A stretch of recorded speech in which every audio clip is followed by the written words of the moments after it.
That's right, brothers and sisters. The Most High is gathering in Israel. I'm Elder Ricard Shiar of the Gathering of Christ Church here.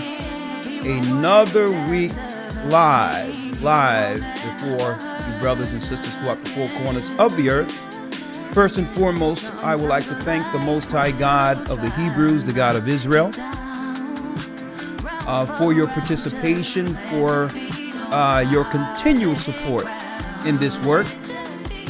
I hope that the Most High is hedging and protecting your family as we go into another serious year, okay? And of course, our New Year's start in March. Purim is coming up next month. That's the day we do, in respect of the Most High saving us during the time our foreparents were living under the Persian rule and was saved by the Almighty, okay? He sent in Mordecai, he sent in Sister Esther, who made a decree to get rid of Esau, who was seeking to depopulate us through legislation. Does that sound familiar? Oh, that's right, folks. Haman the Agagite was an Edomite. If he was living today, he would be a modern day European. He would be a Roman. Okay? Now, there's nothing wrong with no one has a choice of who they are coming into the earth. So this is not an indictment on all white people, but it so happened that most people don't know that Haman the Agagite was an Edomite. He was a white man who gained political status and became an advisor for the Persian king. He had a plan to use a census to number our people while we were in Persia, Iran. Okay, part of the diaspora who went into Iran. And he had a plan to actually do what? Count us up, a census first, so that he could now level our people, utterly destroy our people. Now that he understood the number of our people through the census, he paid mercenaries who would come in and eventually destroy us until the Most High intervened with Sister Esther. She married the king, and Haman and his sons were put down.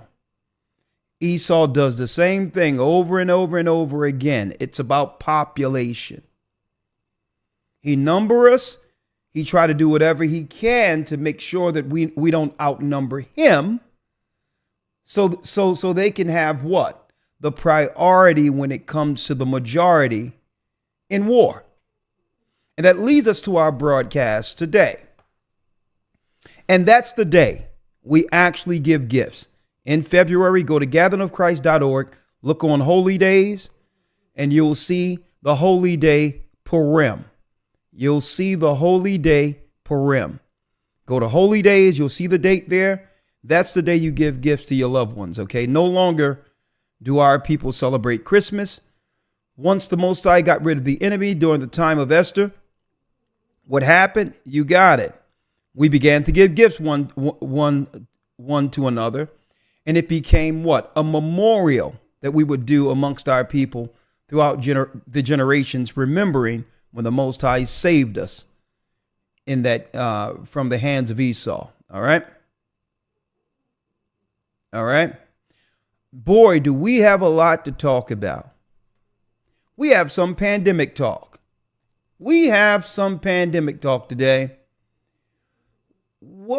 How has life changed for you and for others and all around you since the pandemic is the question. How has life changed since the pandemic? Folks, I'm going to need you to like, share, and subscribe. Share this with everyone you know.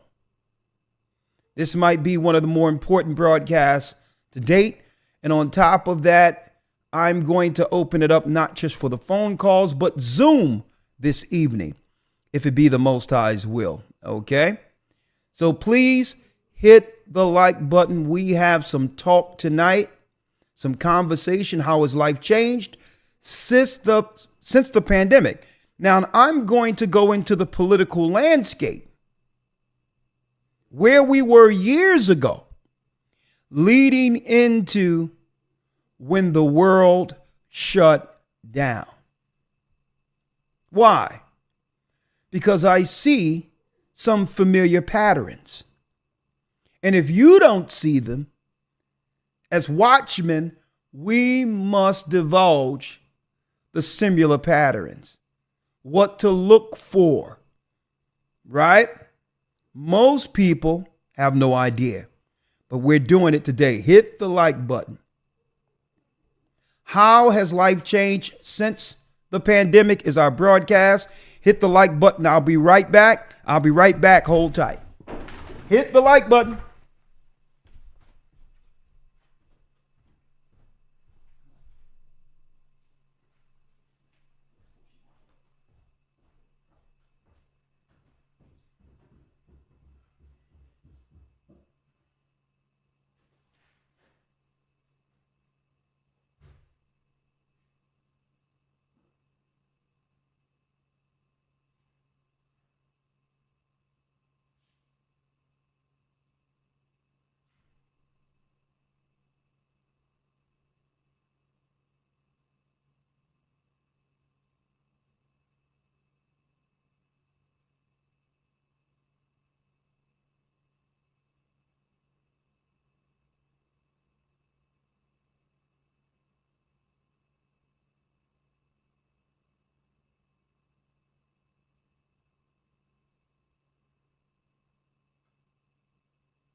All right.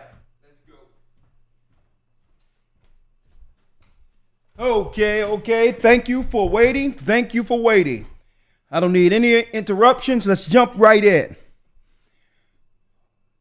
How has life changed since the pandemic? Let's go. One moment. Before I bring Elder Lawyer in, let me go over a few things. Now,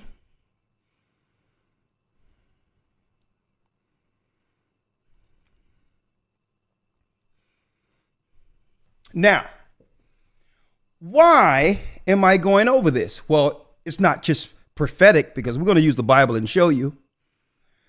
There's a few tricks. Oh, let me scratch that.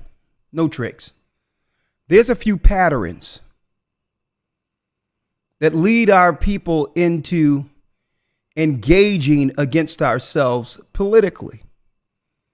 But we don't recognize it because it comes through misdirection. Usually an attack on our emotions to get us off kilter, not realizing we're being directed into a decision. Okay? So usually it starts with disrupting our people emotionally, only to misdirect and to lead us, once we're unstable, into a decision. Now, one thing about the powers that be, brothers and sisters, listen to me good. They have always had an interest in how we live, our culture in particular. And it didn't just start with us here in America. During the time of Alexander the Greek, when the Greeks were in position, okay, a little after Alexander's death, The Greeks had an interest in our culture, and this is why our wise men or our high diplomats made an agreement with them. Of course, you had to pay tribute and respect to the powers whom the Most High set up.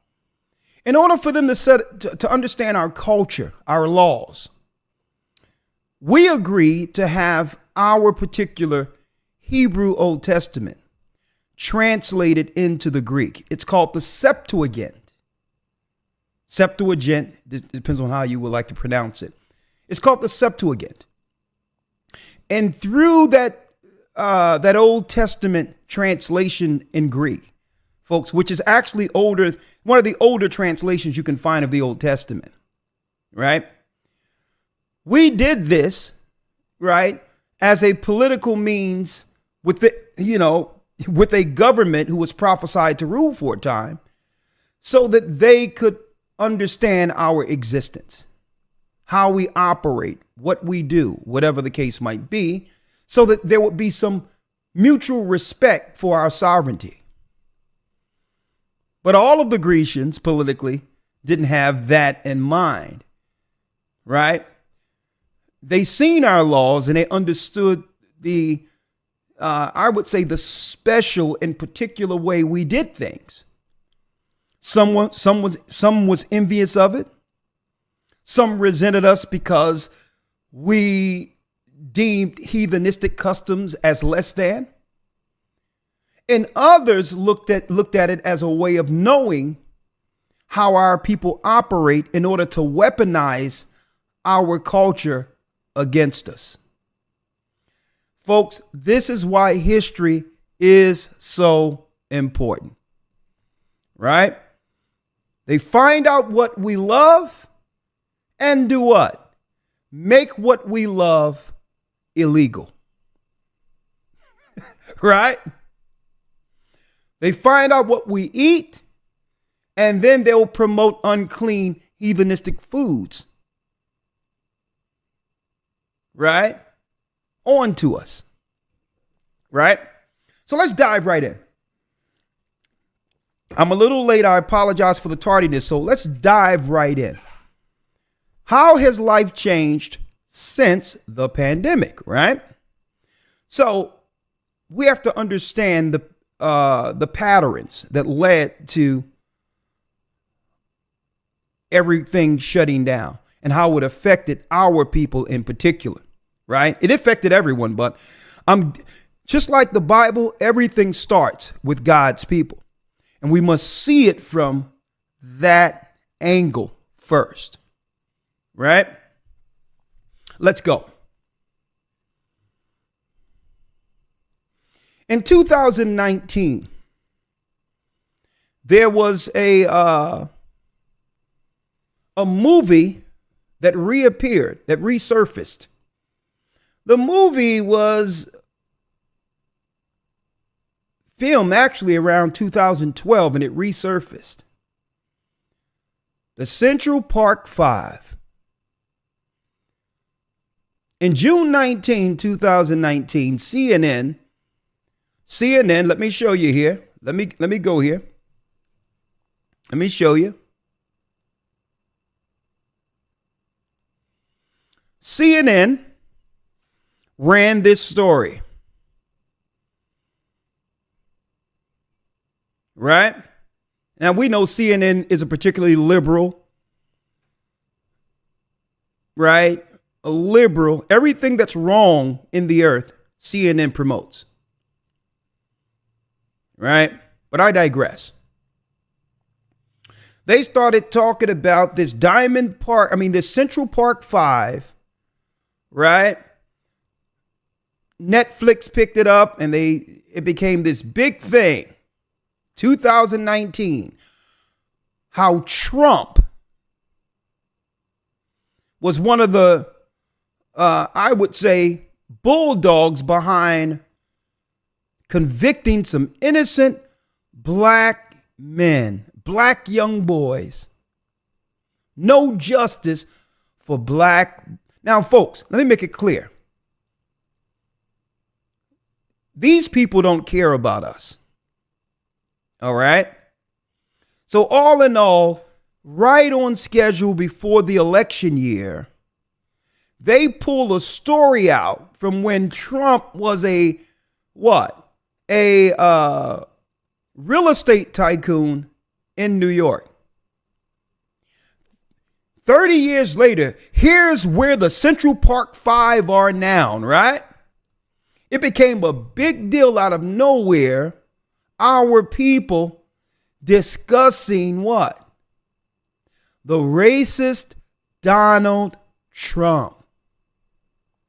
Right? I'm going to show you where we're going here. All of a sudden, there's a care for some people the world forgot about. All of a sudden, there's some people out there who care about some black boys. And we all know, listen, I know being a black man and a black young man, you are targeted. Okay? Now we're not running around saying, woe is me. Listen, it's best to understand the environment we were born in so that we could do what? Understand, operate, but still excel. So I'm not looking for no sympathy here, right? But all I'm saying is, why strategically would they bring out this story as if they care about black boys, right? It became a big thing now, right? The Central Park Five. And then 2020. Now don't forget, this is an election year.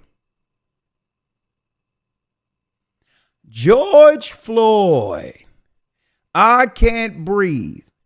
And what better way to get everyone on board emotionally? What better way than to have a quote? His last words was, "Mama, I can't breathe. Mama." Right? Now, see, I've always seen the patterns every couple of years leading up to elections. So I'm not emotionally moved by any of this stuff. Because when the cameras are off, when there's not a political agenda, man, our people are suffering, are being destroyed and all of that. And you know what? No one says anything. How many babies that we know that haven't even made it into this world? And I'm going to talk about that, because if those babies lived, we would be the vast majority. So don't tell me you care about some black man. And I want y'all to see how centered this picture is. How perfectly centered this picture is.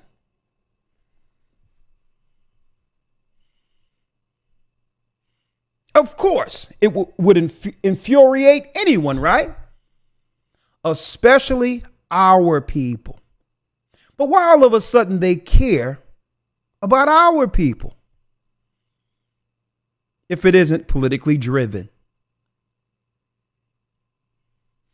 I'm going to show you. Let's keep on going. Next. Riots. Right?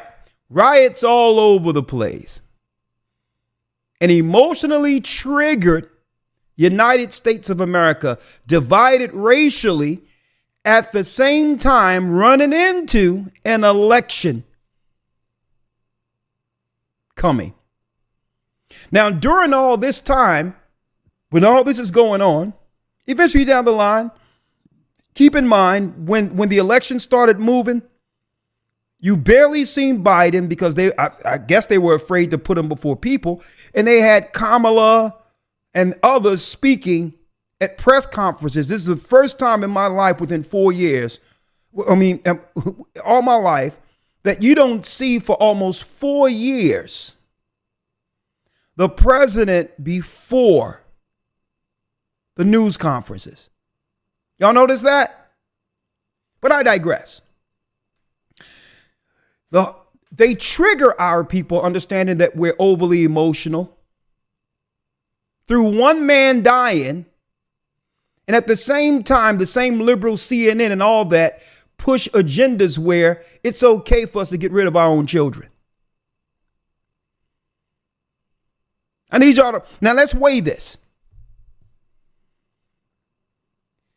Even though this is all wrong, all of this is wrong, let's not even talk about the story. Let's talk about the political impact it has on your emotions. Hit the like button, folks. We're going in. Leading up to the election,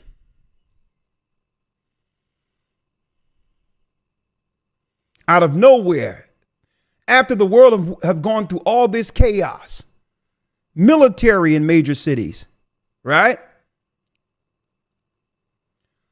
Tent cities conveniently set up everywhere there's riots, right? Now, who knows what people are being moved in certain demographics, but it so happened that where the tent cities were when the riots happened would be the same areas that would impact the election down the line. Who were these people in these tents, all in Center City and in the parks of these major cities that would actually impact the election? They use Black Lives Matter, which is led and connected to an LGBTQ establishment. And they use some black women as front people to trigger our people into what? Riots and all these others. And when things weren't destroyed enough, you had some even white people in mass conveniently throwing Molotov cocktails. And then all of a sudden, out of nowhere, we hear from the news. We hear that there's what? There's a disease that's wreaking havoc in Wuhan, China. Last thing we thought, folks, is that it would end up predominantly where our people live. And that it would affect us more so than a more congested country and cities. The cities of China are immensely congested. So if there was something breaking out that was viral that could destroy a lot of people, you would think it would have did more damage there. Right? Out of nowhere, Trump stands up and he introduces us to someone. We were told, hold up, let me remind you folks, because I'm showing you where we're going. We were told initially that we were to stay in our homes for 2 days. Who remember that?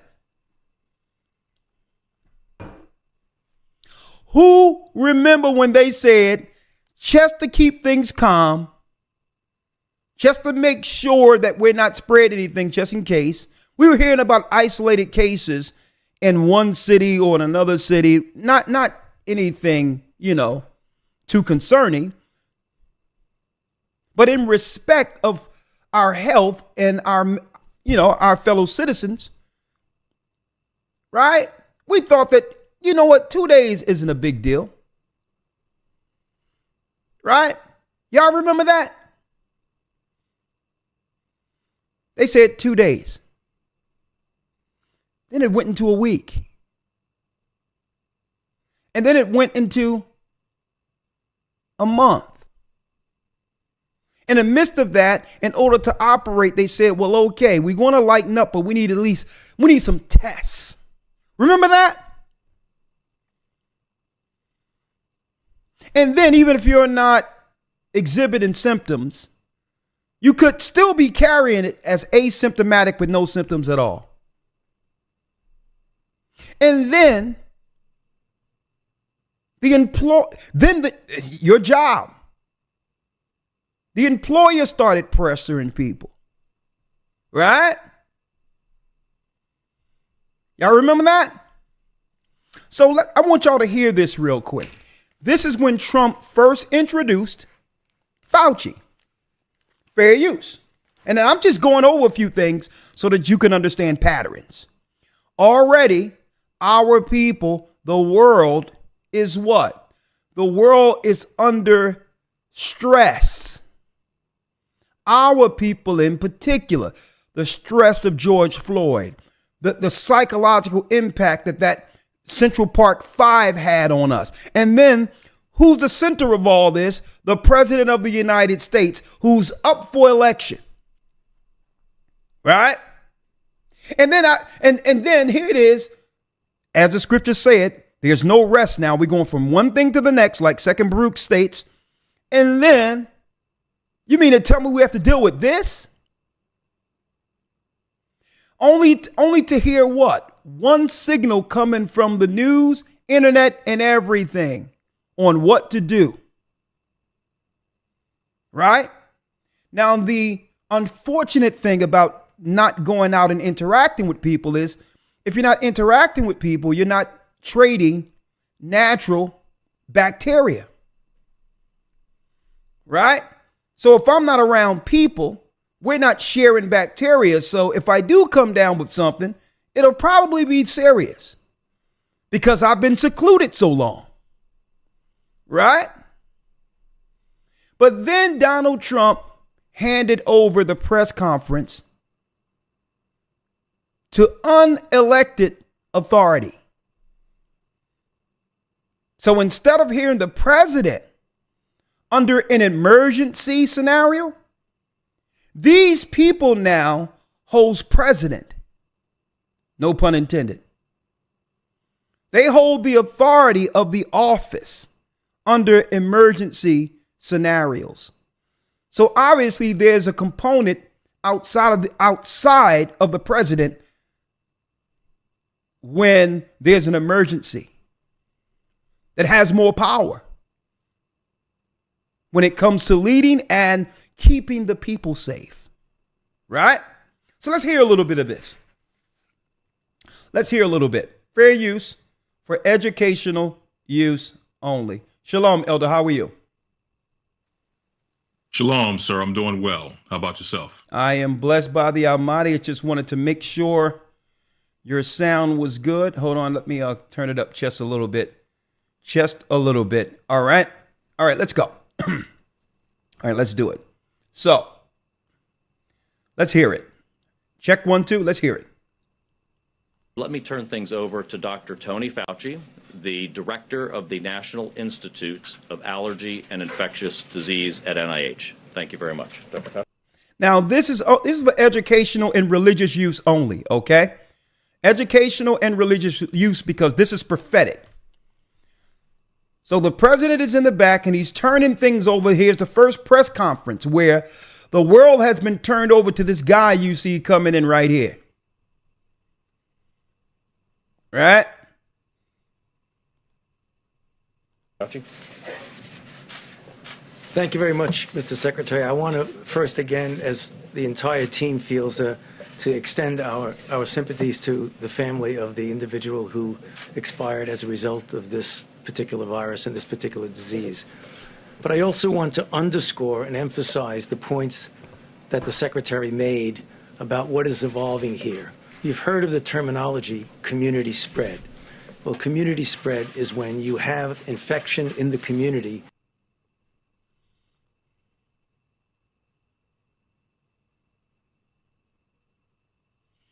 Okay, for some reason, this particular video isn't working. That's deep. Let me turn things over to Dr. Tony Fauci. This is interesting. All right.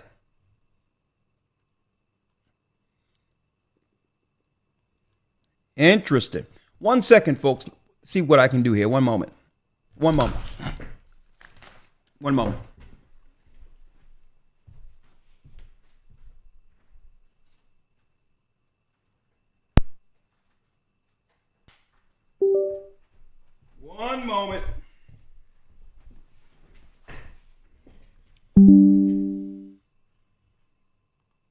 That was interesting.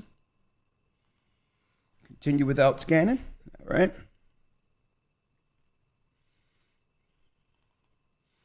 All right, we're going to try that again.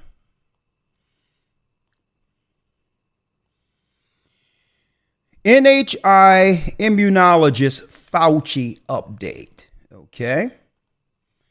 We're going to try that again. Let me turn things over to Dr. Tony. All right, we're going to try that again. All right. Yeah. That's good.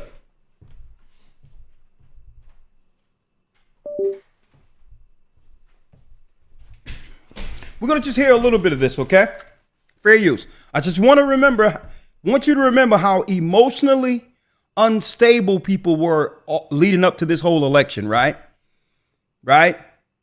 Now, this is on top of everything else we're stressed with as a people, right? A president that has now been deemed racist leading up to an election. A once beloved man amongst our people has now become the enemy because what?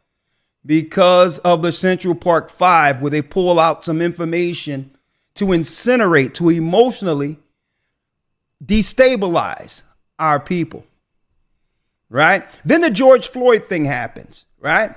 Riots all over the place. And out of nowhere, here we go again. Tony Fauci, the director of the National Institute of Allergy and Infectious Disease at NIH. Hope y'all can hear this. Dr. Fauci. Thank you very much, Mr. Secretary. I want to first again, as the entire team feels, to extend our sympathies to the family of the individual who expired as a result of this particular virus and this particular disease. But I also want to underscore and emphasize the points that the Secretary made about what is evolving here. You've heard What is evolving here? Now, at this time, all of television, folks, is focused right here. The world is afraid of some disease that popped up out of Wuhan, China. heard of the terminology community spread. Well, community spread is when you have infection in the community in which you don't have a direct link to a known index case. That really challenges us with something that we need to do and that we do very well. The state and local health authorities, in collaboration with the CDC, would need to identify, isolate, and contact trace. And that's what's going on right here in the country. With regard to the particular area that's involved now in Washington, the country as a whole, because we get asked that all the time, still remains at low risk. But when we say that, Fair use. Now, at this time, the country as a whole remains at low risk. You know, all of us, right? Even though I had a different perspective the whole time. The whole world released a sigh to hear we're at low risk right now. that we want to underscore that this is an evolving situation. And in real time, we will keep you appraised of what is going on just the same way as that we are doing it today. So how do you address this new challenge? There's what we do from within and what we do from without. I hearken back to the original decision that was made by the president of making sure that we knew the scenario that was going on in China. We prevented travel from China to the United States. If we had not done that, we would have had many, many more cases right here. Now, all of this, folks, we have to take his word for it, okay? I'm not here to determine his honesty or this. I don't care about none of that. He is who he is. But we must take everything he's saying as you know, at its face value, okay? That we would have to be dealing with. So in that spirit, the approach is going to be, as we address this challenge, which is going to evolve by the day and by the week, to do what was just mentioned, to try and keep our citizens from going to places that are active infection and to Okay, under emergency, restrict travel, okay? Now, mind you, folks, under the Constitution, The right to travel is a right. But obviously, if there's an emergency, it takes away that constitutional right. Just remember that.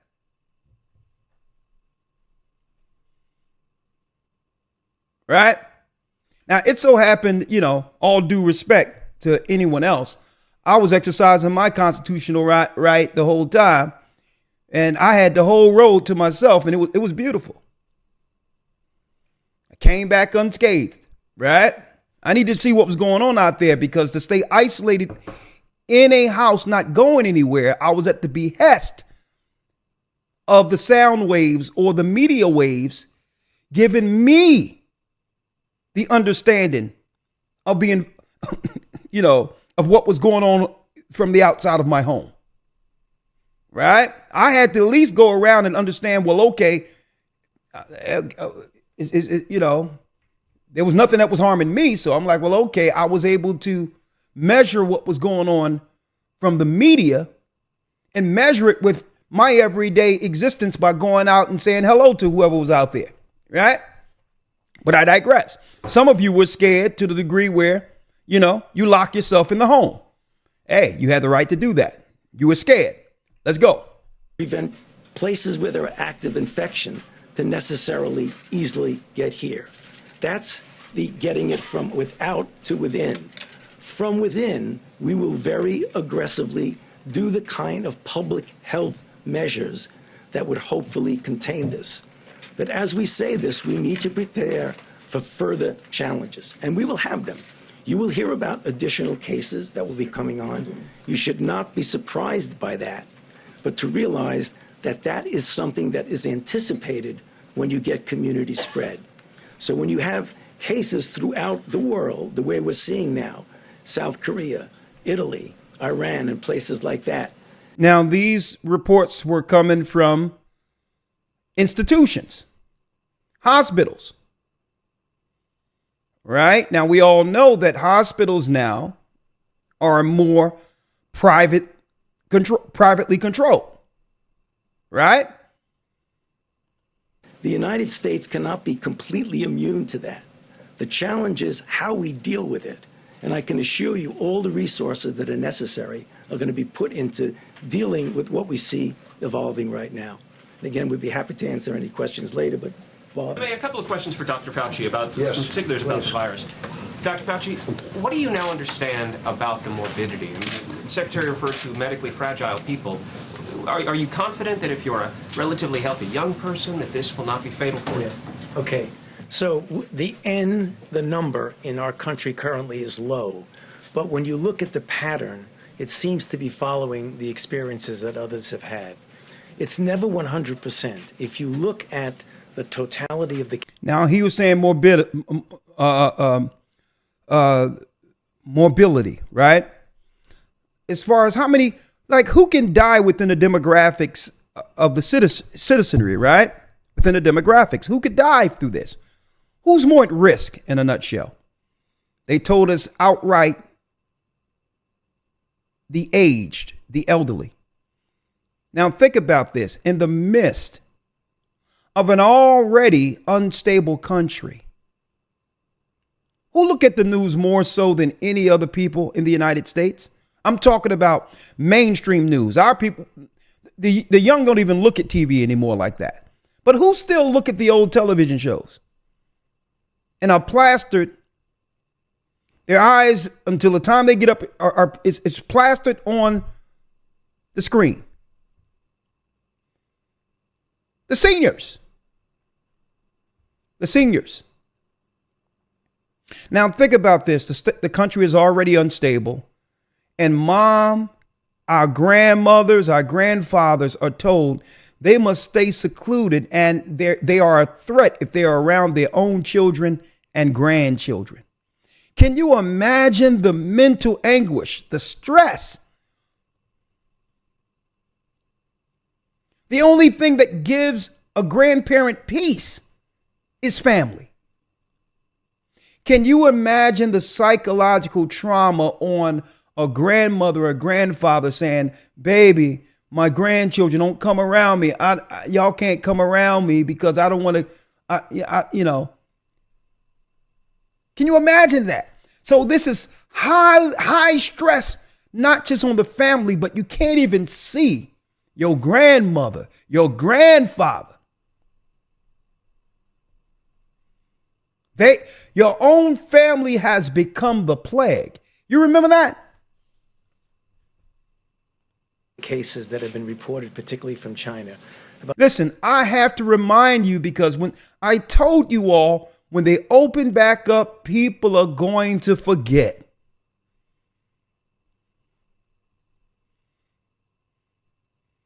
And if you forget, you're not going to be prepared for the next thing. And the next thing is here. It's already here. You stick around. I'm going to show you. About 75 to 80% of them would do really quite well. They would just sort of like a bad flu or a cold. You get anywhere from 15 to 20 somewhat percent who are going to go on to require advanced medical care, hospitalization, possibly intensive care. For the most part, the people who get in trouble and ultimately, tragically, would die from this are people who are elderly and or have underlying conditions.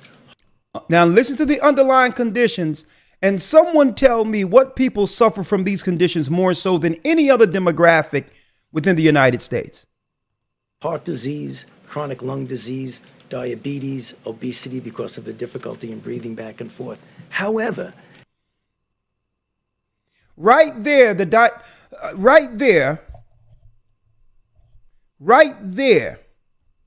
whole situation changed from Wuhan, China, to who? To where? To our doorsteps. Right there. What people suffer these things more so than anyone else? Huh? And none of us thought anything concerning this on how this whole campaign would eventually settle on the poor. We didn't even think about it. No longer is this Wuhan, China. It's who? Tragically would die from this are people who are elderly and or have underlying conditions. Heart disease, chronic lung disease, diabetes, obesity because of the difficulty in breathing. Who been getting diagnosed with diabetes around here? High blood pressure and others. Huh? Bear with me because I'm showing you where this is going. Breathing back and forth. However, every once in a while, you're going to. So we were based on this conversation here, folks, we were the most what? Susceptible demographic out of the whole United States from the gate. From the gate, we were the most susceptible demographic.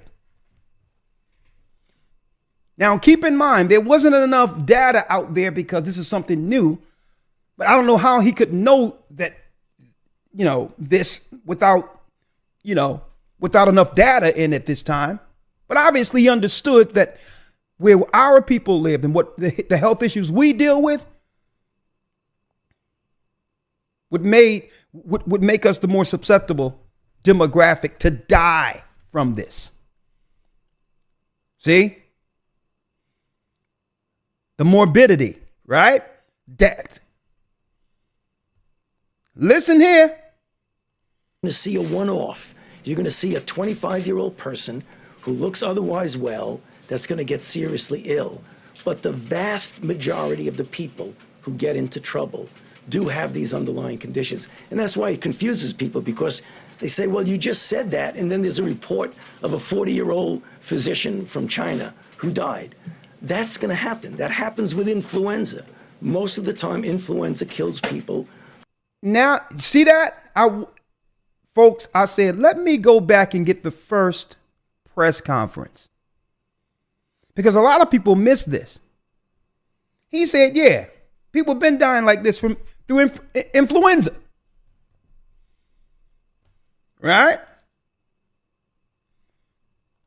who are advanced age and underlying conditions. But you hear in the media every once in a while a college student would get infected and ultimately die. But the majority is in that risk group. And one more technical question. Yes. Have you determined whether there are any variants of this virus so that a person who... Man, this guy got the right questions in place, don't he? Oh, yeah, he come right back with, is there any other variances? Variants? We haven't even adjusted to the first one, right? may have gotten it and then gotten over it could get it again. Now, there's no indication that that's going on at all. If this virus acts like other viruses, which I have no reason to believe it won't, once Okay, he know how viruses act. you've gotten infected and recovered, you're not going to get infected with the same virus. Let me turn Okay. things over to All right. So it was turned over to who? The President of the United States, right? The President of the United States handed it over to Fauci, right? Now, what happens? You all know what happens. Now, like I said, if you don't know history, you'll be doomed. You'll be doomed to repeat it, right? So there's patterns here. How has life changed since the pandemic? Are we falling into some of the same patterns? And if so, we need to recognize it, right? What patterns for those who just came? Hit the like button. It started off in 2019 where they put before us an old story when Trump was a real estate tycoon, a false rape allegation, EPAR allegation. You two don't like that word. EPAR spelled backwards scenario where 5 innocent young black men were falsely accused and incarcerated. So the sentiment swung from a likable Trump to a racist Trump, right? So they just pulled this out of nowhere when I know they don't care about black men. I mean, just ask Biden. The 1994 crime bill that led to many of us dying in jail after 3 strikes and all that. I came up during the crack epidemic. Okay, they had the 3-strike law. Him and Bill Clinton, Ronald Reagan before them. The 1994 crime bill that got many of our young boys put in jail for even a few nickel bags of marijuana or a vial of crack cocaine. And right now there's drug dispensaries everywhere within the United States for marijuana. And I remember our people getting locked up for it. Biden did that. Okay. Now, they pulled this out of their orifices, this story, so to trigger our people in 2019 politically. And at the same time, after that, George Floyd. Everything is about race now. There's always a police black man story to trigger us even more. And he hollered mama his last words, right? Remember that they made sure to say that, right? Then out of nowhere, the pandemic comes, running into an election. And then right after the election, right? And don't forget, there was tent cities all over the place, riots going on. Certain people were being moved into certain areas under the dark of night while everyone was home. A lot of movement politically going on with people, right? And then there was a question on the legitimacy of the election, because instead of people going out to vote, they had mail-in ballots. All right. And then right after, don't forget, Biden says, listen, I'm going to have the black people's back. And right after, the first thing Biden signed into law, it had nothing to do with George Floyd, It had nothing to do with protecting those boys who went to jail and the people who look like him under the Central Park Five. There was no hate crime bill for us and our people or reparations for our people. The first thing he signed in was the Biden signs the anti-Asian hate crime legislation. Hold up. Something is wrong here. Something is seriously wrong. How do we get from this hate crime with a brother dying to the first drafted legislation against hate for Asians? So did they trigger us emotionally in all this?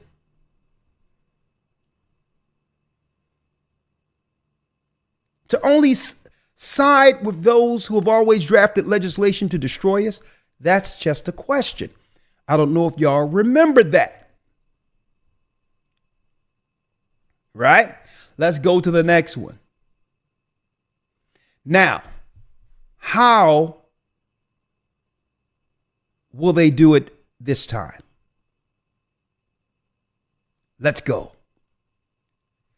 Out of nowhere, here's stories of when you hear about Mississippi, you think about what? Mississippi hangings.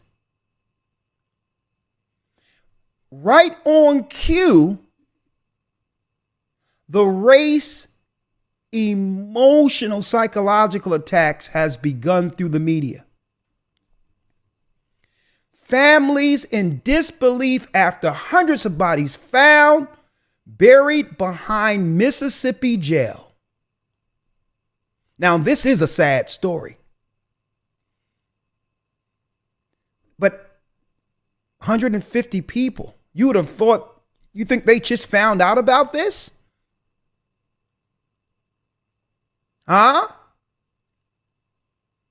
Now, what are we waiting for? And this is very sad, and I do believe it's exactly what they're saying it is.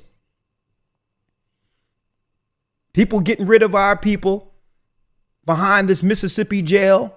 Some of our people are going up missing. Who knows? It can be ritualistic sacrifice. It could be a ground for ritualistic sacrifice burials.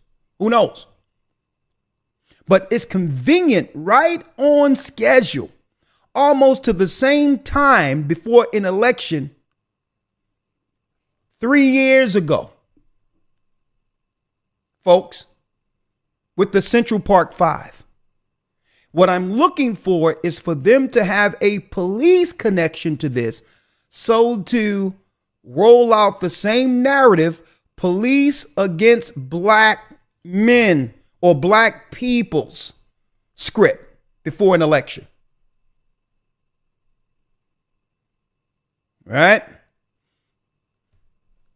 So if they're presenting this story, understand that there could be a political angle to it that's going to cause mental and what? Psychological distress on us going into an election year like it was, like it happened before. Next. And then, right on schedule. First, we have the racial thing that can be utilized running into the election. We may hear about it near the summer and all these others. Out of nowhere, CBS News. World leaders are gathering to discuss disease X. Here's what to know about the hypothetical pandemic.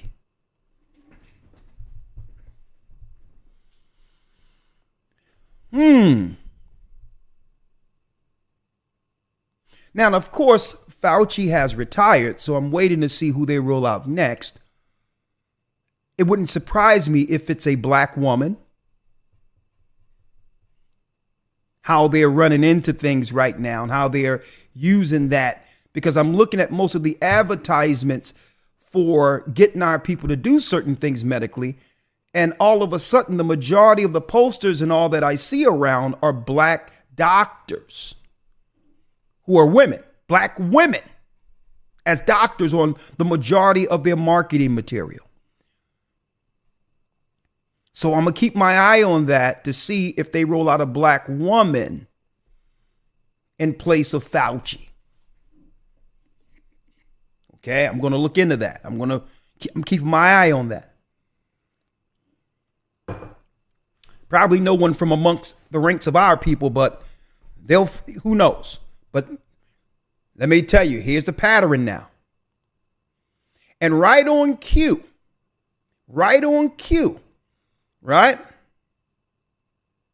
Right on cue, just like years ago when there was tent cities and all these people were just conveniently already in the areas where there was tents during the riots. They had tents down there, Center City, Philadelphia, up there in Atlanta.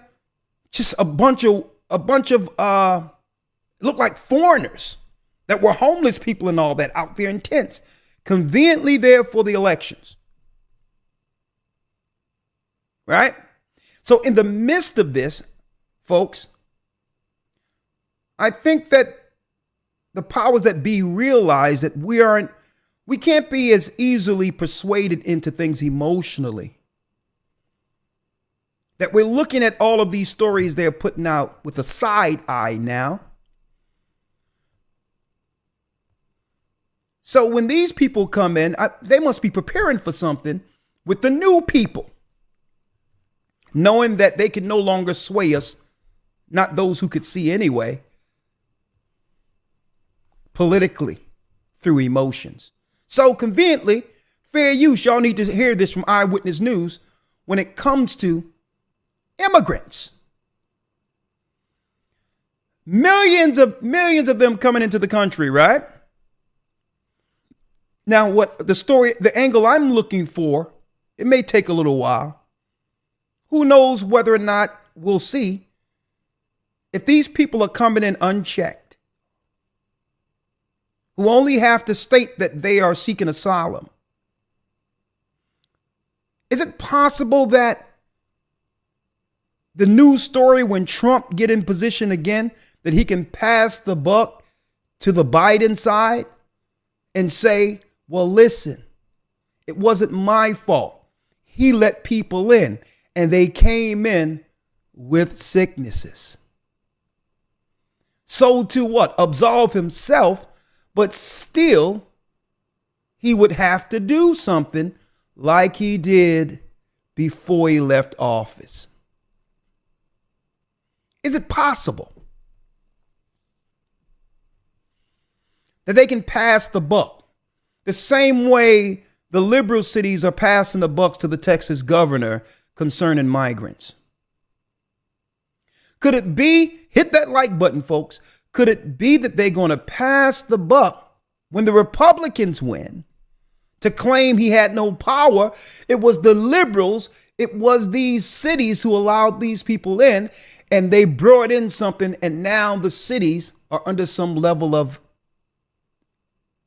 threat sickness. Let me put it that way. Possibility, just throwing some ideas out there. Possibility, just asking a question. But guess what, folks? We don't got to ask the question about this. Listen to what's going on in the United States. Fair use, educational, and religious purposes only am I using this for. Bye. All right, here we go. Immigrants enlisting, in the U.S. military. The Army and Air Force are looking to immigrants to overcome recruiting shortfalls. They've ramped up their marketing, including on social media, to entice legal immigrants to enlist. They're also using recruiters with similar backgrounds to appeal to potential recruits. But the biggest draw for migrants is the promise of a fast track to citizenship, plus jobs and education benefits. A fast track to citizenship. Remember, brothers and sisters, they told us years ago when Biden first got into office, they started using our people in the neighborhood to say that we need to pass new voting laws because the Republicans are using voter suppression to make us believe that our people were getting restricted or being restricted from actually voting.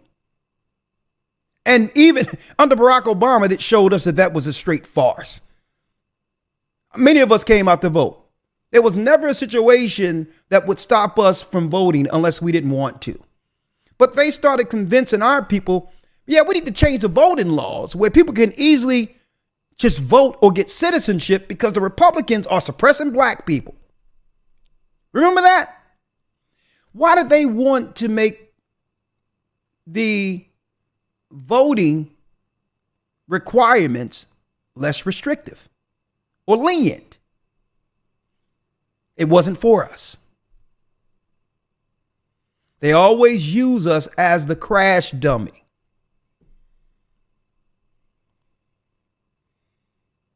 Again, They've ramped up their marketing, including on social media, to entice legal immigrants to enlist.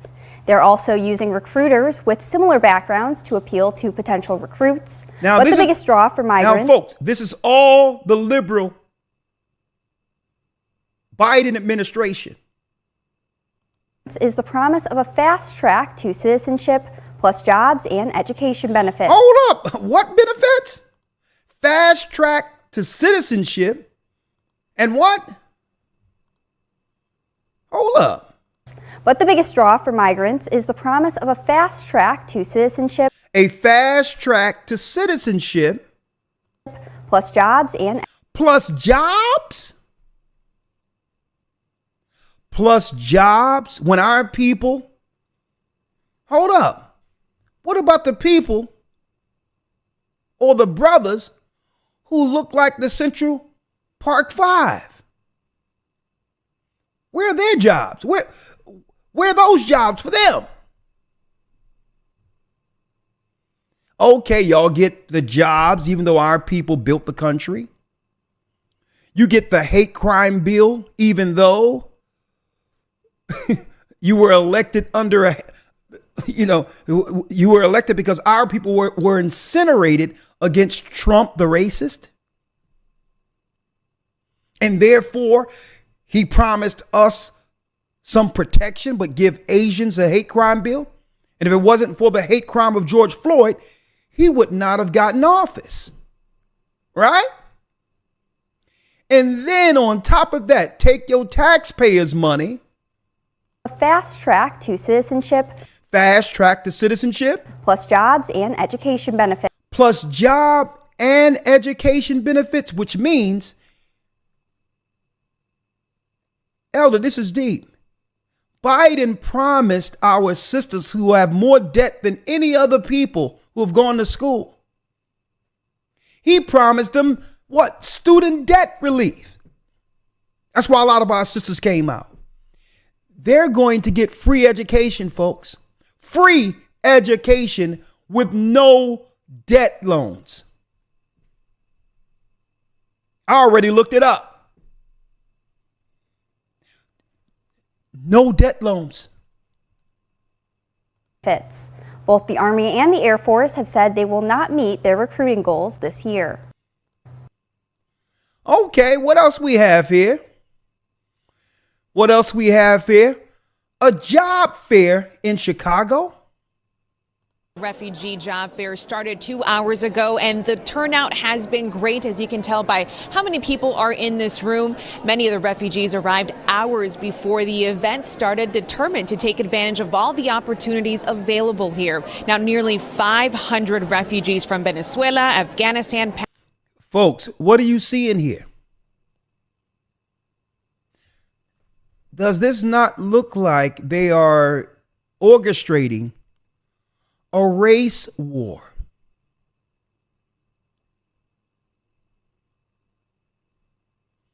What happens when you corner someone? When you take away their right to earn with no food? There's only one recourse or outcome they have created. Now, imagine in the midst of all this with no jobs or nothing, because this is one of the reasons we decided to take their solution to keep jobs. Right? Now, suppose they roll this stuff out again.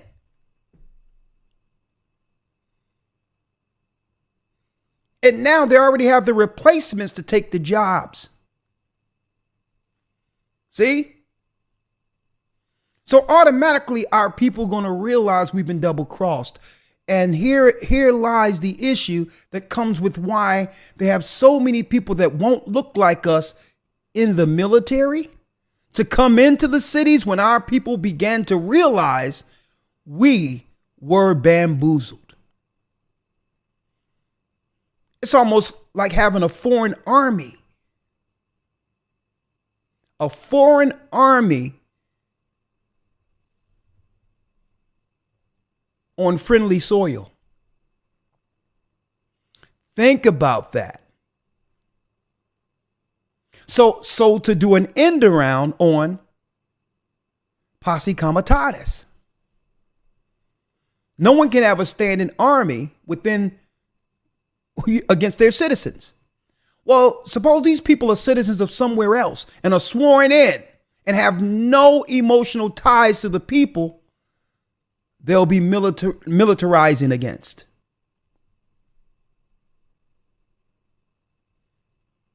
Pakistan and Ukraine have registered and showed up to the job What fair people? at the Misericordia home. What people? Hi, Dina and Pat. Well, the Hire a Refugee use. job fair started 2 hours ago, and the turnout has been great, as you can tell by how many people are in this room. Many of the refugees arrived hours before the event started, determined to take advantage of all the opportunities available here. Now, nearly 500 refugees from Venezuela, Afghanistan, Pakistan, and Ukraine have registered and showed up to the job fair at the Misericordia home.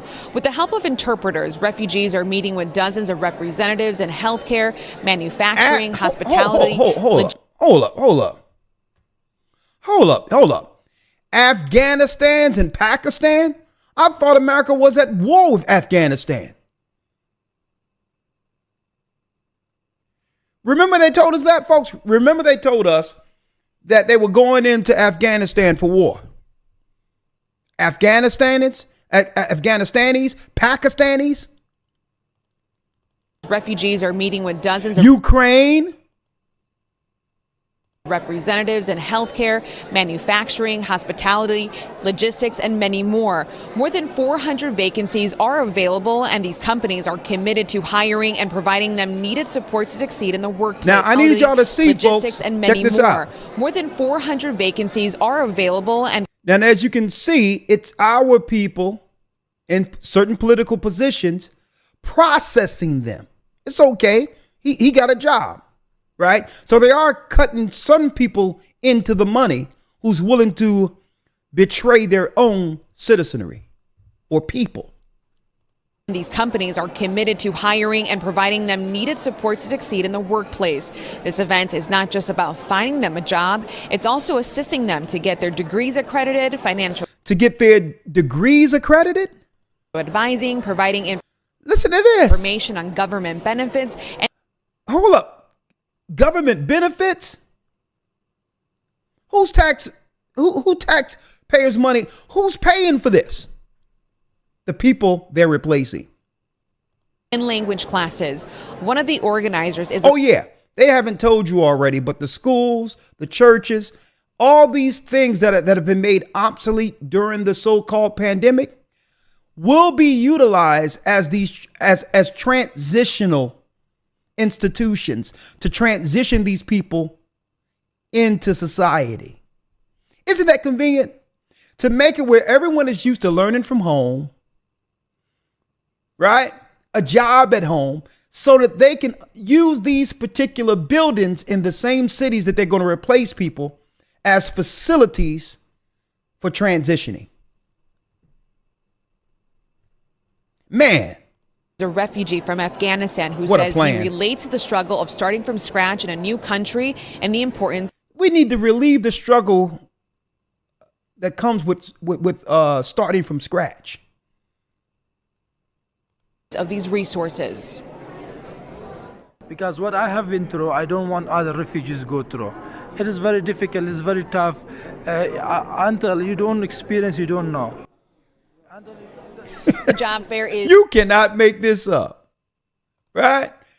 Thank you. I had to pull this out. My brother Phil Scott, go support his channel, Because there's one thing in particular that happened the other day in Chicago.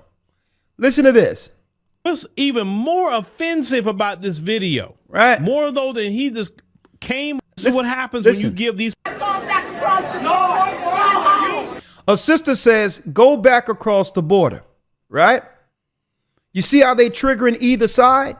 And listen. No more money for you. He said, no more money for you. No more money for you. Listen. No more money for you. Folks, are they orchestrating a race war? No more money. Who told him that the money they're receiving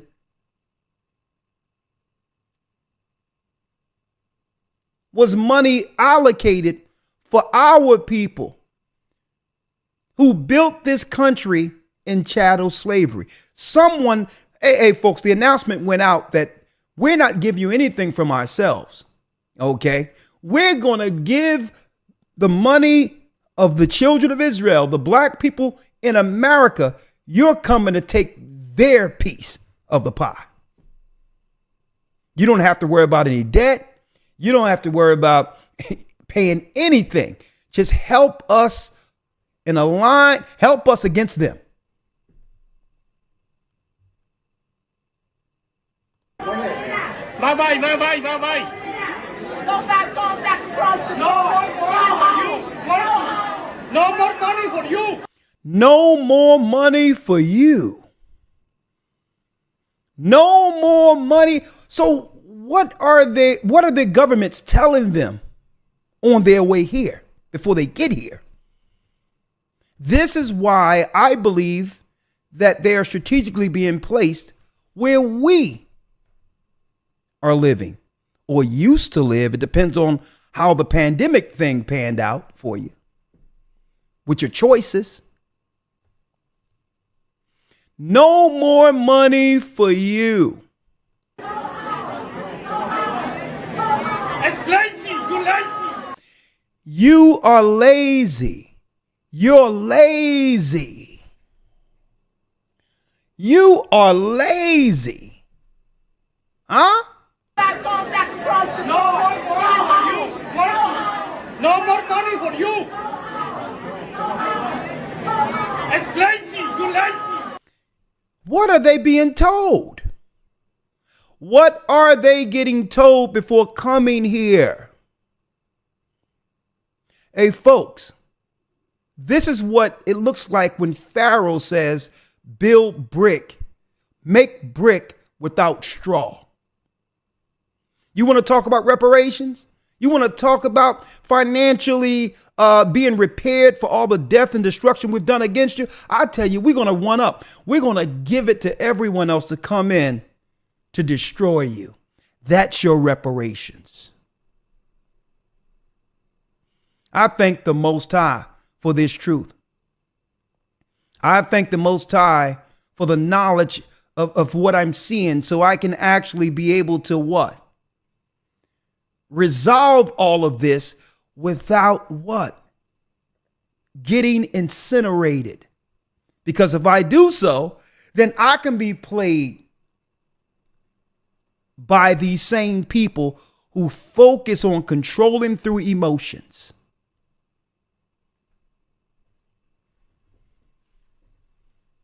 Because why? Why is he here? He's here because the same satanic structure destabilized his country. This is dog eat dog. He's a victim too, which is unfortunate. Right? He says, what? Let's play it again. Play it one more again for those who missed it. You working. No more money for you. Bye bye, bye bye, bye bye. Go back across the No more money for you. No more money for you.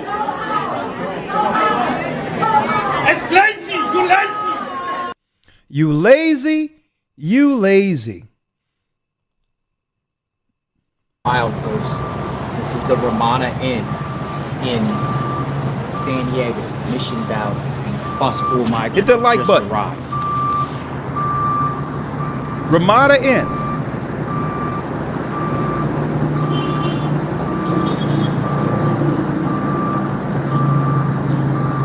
Who's being processed? I showed this Saturday. Look at this. Is this open for business?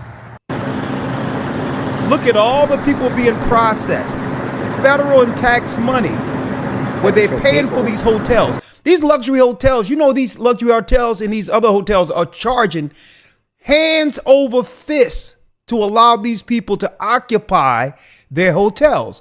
Now, why are they willing to do this? Since the advent of Airbnbs, a lot of hotels have been suffering. Right? Since the advent of Airbnbs, a lot of hotels aren't making the money they used to make. In order to stay in business, they must try to do what? New creative ways of occupying these rooms. The federal government conveniently say, well, listen, you got the rooms. I need to transfer the replacements for the American citizens. And if you do this on your rooms, I'm going to pay you federal money on these rooms. More than you would get for a regular occupant.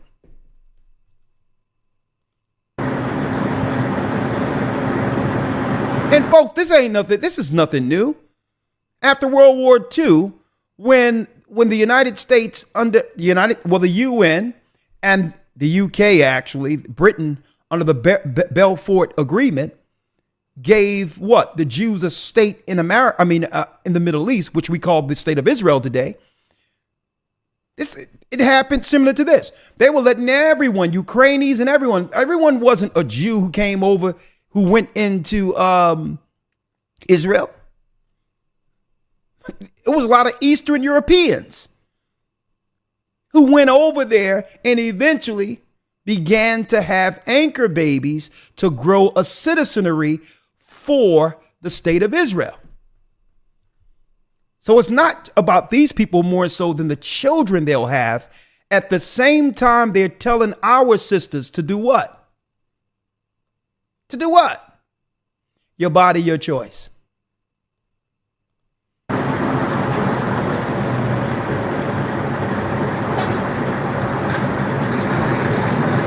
There goes the bus. It's leaving. Now, an elder lawyer,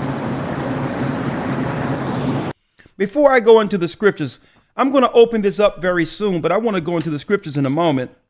Yes, sir. Where even Christ says that there shall be nation against nation. Let's read that real quick. Yes, sir. So what I like to do is show the political landscape to prove that these scriptures are right on.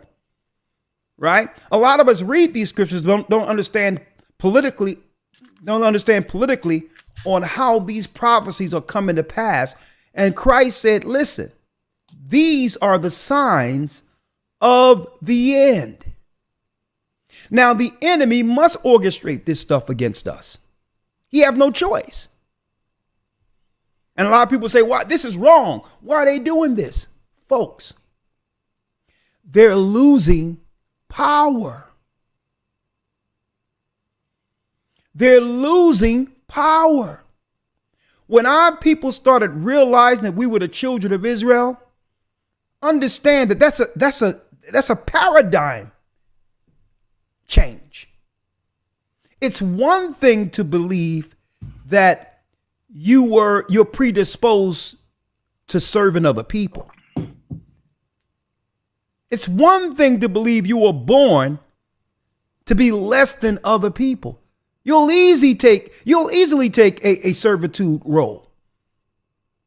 Right?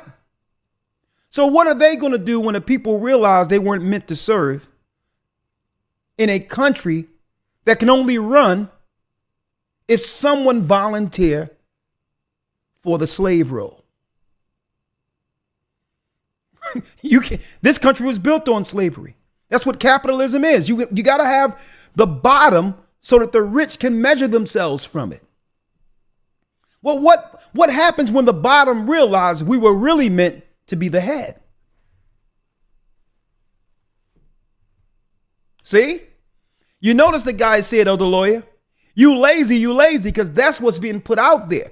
But what's really going on is a paradigm shift of a people who realize that we weren't born to serve anyone. And that if we're going to benefit you, we're going to have to talk about those numbers equitably, fairly. And that's there. And the powers that be is hearing a different language from us when it comes to those finances, something they've never heard before. Where it's like, nah, I'm not paying you to break me off. Okay. I'll do I'm going to use my talent. And guess what? With my talent, I'll decide what you get. That's a different language, a lawyer. They've never heard people say that before. So what they're telling these other people that they've made third world in other countries they've destroyed through war, they're telling them, we need somebody to come over here and do these jobs over here. Because these people cost too much. They realized they weren't born to serve. A matter of fact, they're out there telling people that they're the Israelites. They're the Jews. That the earth will one day belong to them. How can we get them to agree to minimum wage? If we began to give them everything they're asking for, then eventually there'll be some level of equality there. And I won't have them to measure myself from. Right? If I'm fair to them, then they may one day excel me. So they have no choice, folks. What you're looking at is war. When you think of war, you think shoot 'em up, bang, bang. Wars are fought on many fronts. Let's read it, Elder Lawyer, real quick. Matthew 24. Let's get it. Let me grab it here. Yes, sir. Let's start at the first verse, if you will. Christ talked about this, right? And I'm going to tell you, it's strategic how they did this too. Because they didn't totally dismantle and use the letter scenario to destroy the churches. They let the women overrun the churches in our community, knowing that without men, it would one day cease to exist. And now that all these churches and all these institutions will become facilities for what? That's right. Institutions to transition your replacements. You have churches out there that couldn't even open back up after the pandemic. The pandemic ruined the church. Many of them. After they closed, because guess what, folks? That's right. Churches were on the ropes already outside of mega churches. They were running on fumes.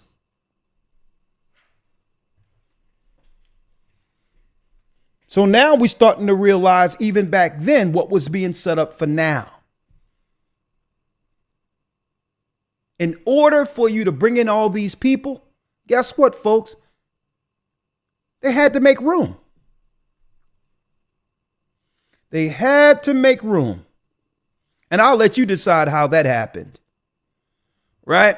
Let's read, Elder Lawyer, Matthew 24. Let's start at the first verse.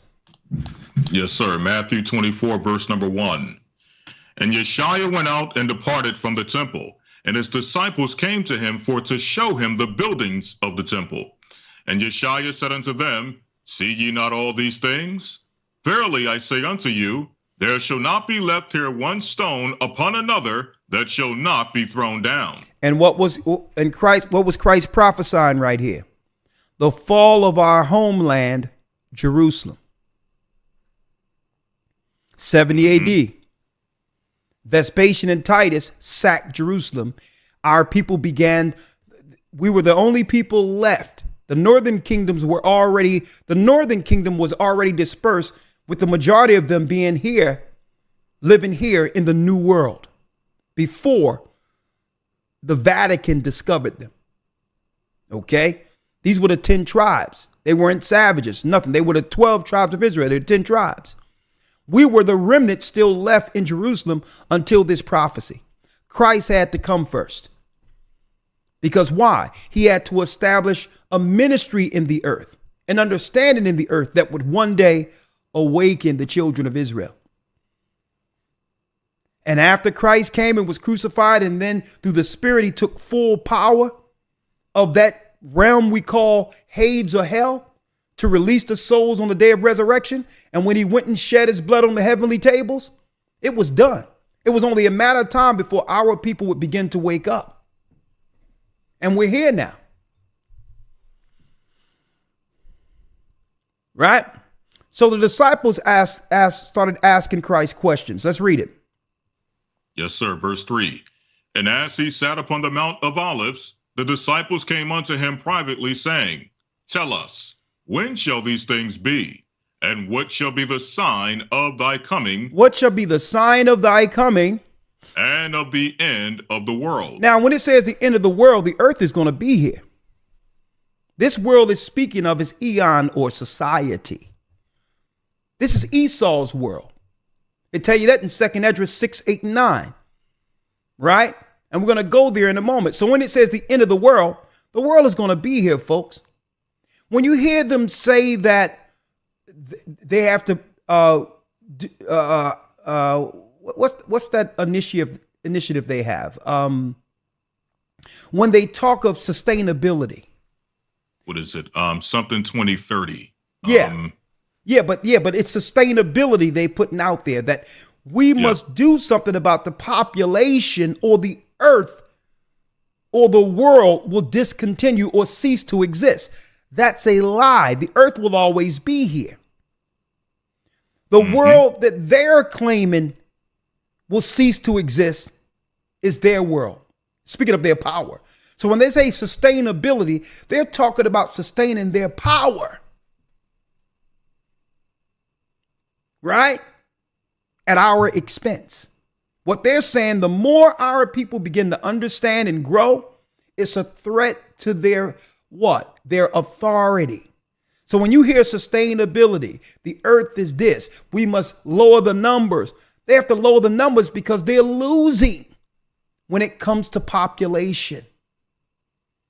So sustainability for them is talking more so of power than it is of whether or not the earth will continue. The Bible tells you the earth will continue. So understand, when you buy into this sustainability, what you're buying into. You're buying into what? You got it.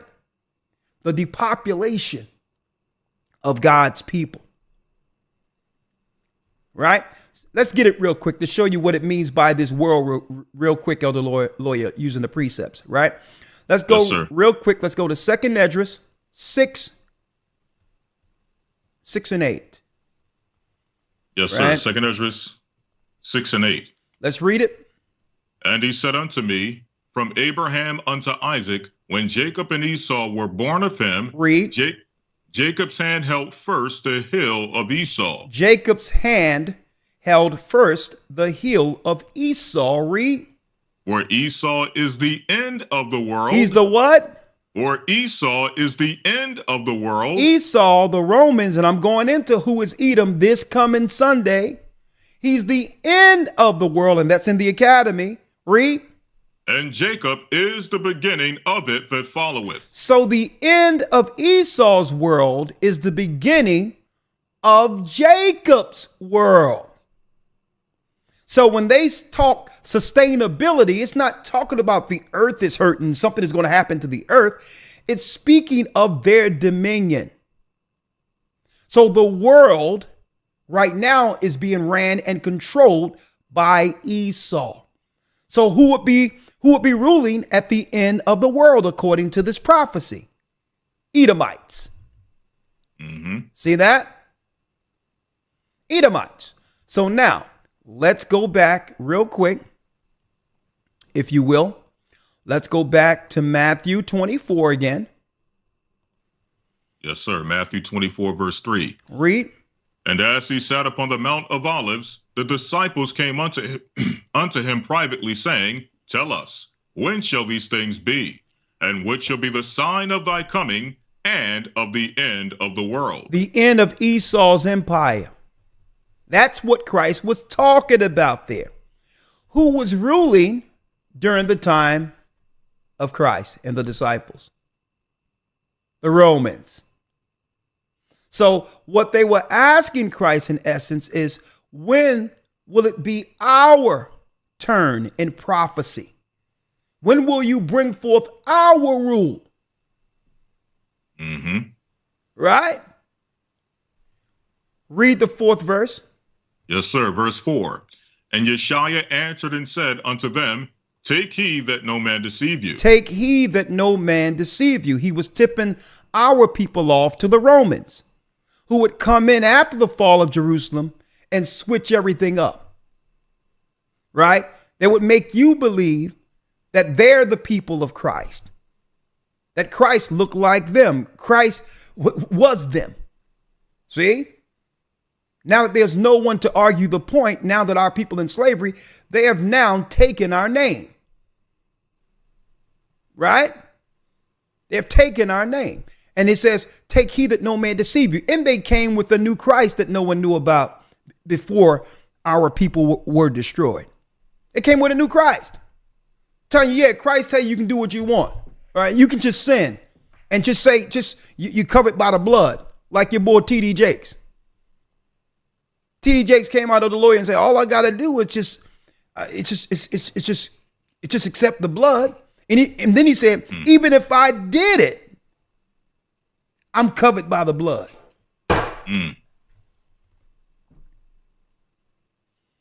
Huh?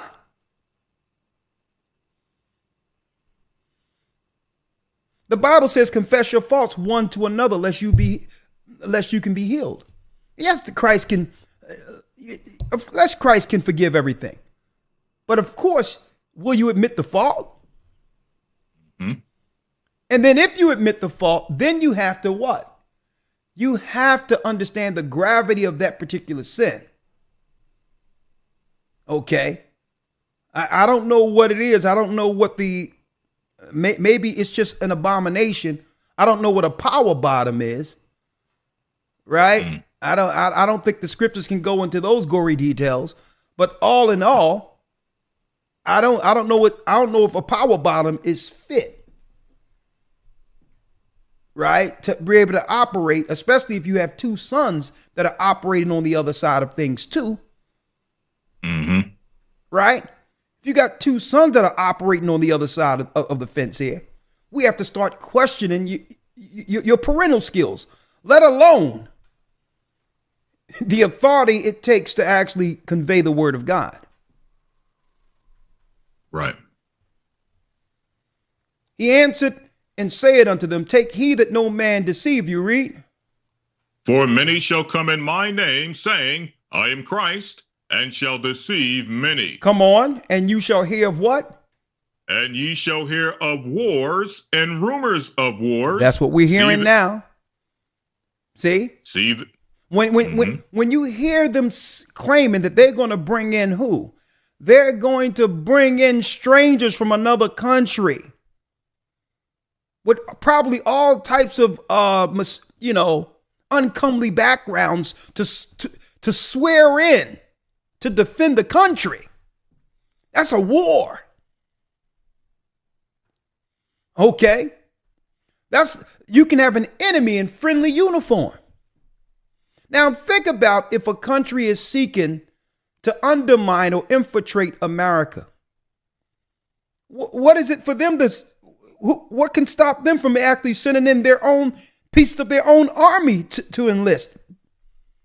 They're not asking any questions to these people coming over the border. What's to stop the enemy from taking a large number of their own military and have them enlist in America's army right now? That's a war. It seems like this so-called asylum, migrant, whatever you call it, it looks like one big Trojan horse. One big Trojan horse. And you shall hear of wars and rumors of wars. See that ye be not troubled. Read. For all these things must come to pass, but the end is not yet. But the end is not yet. What's next? For nation shall rise against nation, Race against race. and kingdom against kingdom, Kingdom against kingdom.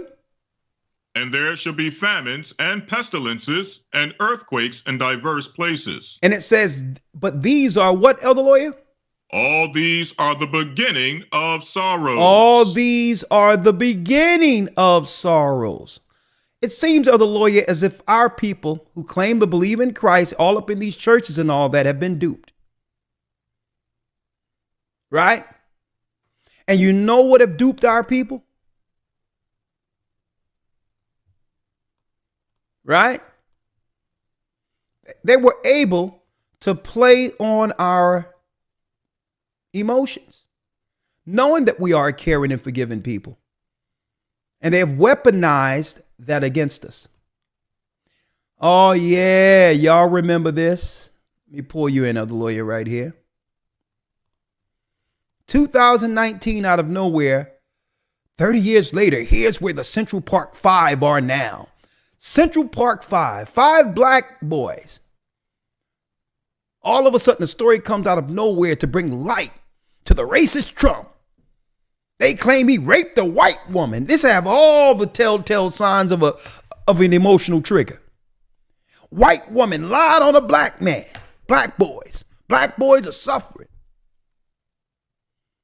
Right? It has all the telltale signs of one big trigger. George Floyd, mama, right? Mama, I can't breathe. And what we didn't know is this was seeding our psychology for something that was coming that would actually have those same hashtags on either side of that particular phrase. They were seeding us with a phrase that would be relevant a few months later. I can't breathe. Right? Only to after that totally disrespect our people who came out emotionally triggered to get this man in office for him to sign an anti-Asian hate crime bill. When we were told that the disease came from Wuhan, China. What hate are they experiencing? When he came, he was put in position based off of emotionally triggering us to believe that he wasn't the racist, that Trump was. Right? Let's make this clear now, Elder Lawyer. The disease comes from Wuhan, China, which is a threat to the American citizens.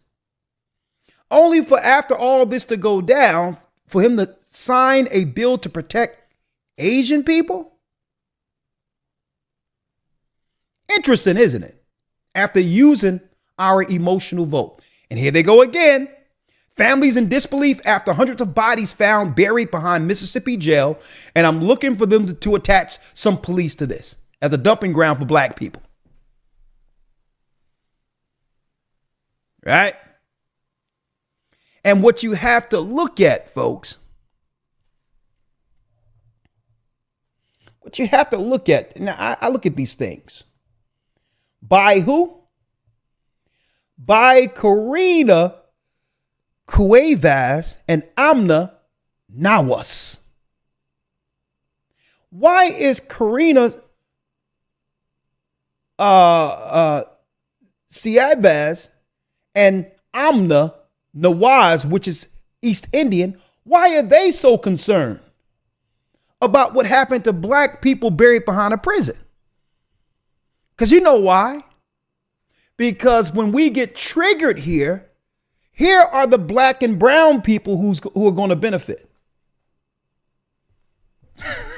You can't make this up.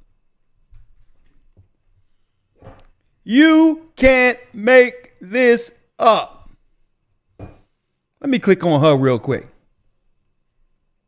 There she go. East Indian. Sort of like Kamala a little bit, right? Now, why are they propping up political stories that would incinerate black people? Because they don't have enough numbers as a constituency to keep Biden in office. So they must use us as test dummies by triggering our emotions in order for them to gain power, status, finances, in order for them to get everything our people died and fought for. They must use our political numbers.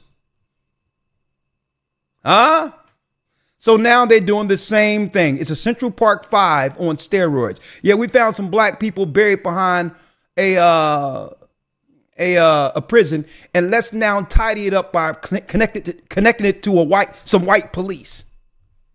Get ready for it, y'all. And at the same time, on cue, as it was 3 years ago, they're coming with what? World leaders are getting together to discuss disease X. Here's what to know about the hypothetical pandemic. And folks, Christ said what? Elder Lawyer, let's read this. Matthew 5:22, and I'm going to turn it over to the people because we need to have some of these questions answered. Folks, they're throwing everything at the wall. And guess what? If there's no spiritual intervention, no one on earth would be left, not even them. They're on a suicide mission. Why? Because they're losing power. So Christ really quantified all the things that will be going down in the earth in order for these same people, the Roman Empire, to keep power.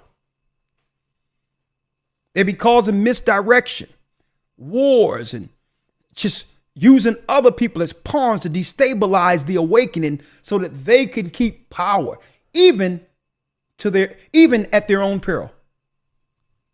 Matthew 5:22. Read that, Elder Lawyer. And accept. Matthew 24, verse 22. Yes. And except those days should be shortened, there should no flesh be saved. Not even them, folks. If the Most High didn't cut their time short, they wouldn't even make it. Because I don't know what so-called fallen angel or demon told them that they're going to be able to live on the outside of this earth. Elon Musk must have lied to them. Folks, there is no other place to be. Listen, you're not going to take your space junk out in heaven. It's not going to happen. But they've been convinced that they can destroy this and live someplace else. And that's the only reason they're willing to go through with this. They know that these plans that they have to destroy us can eventually and will eventually destroy the world. They don't care. They're looking at their birth rates and all that. Even Biden said that when he was elected, that we're going to become the minority. Why do you care about that if we're all equal?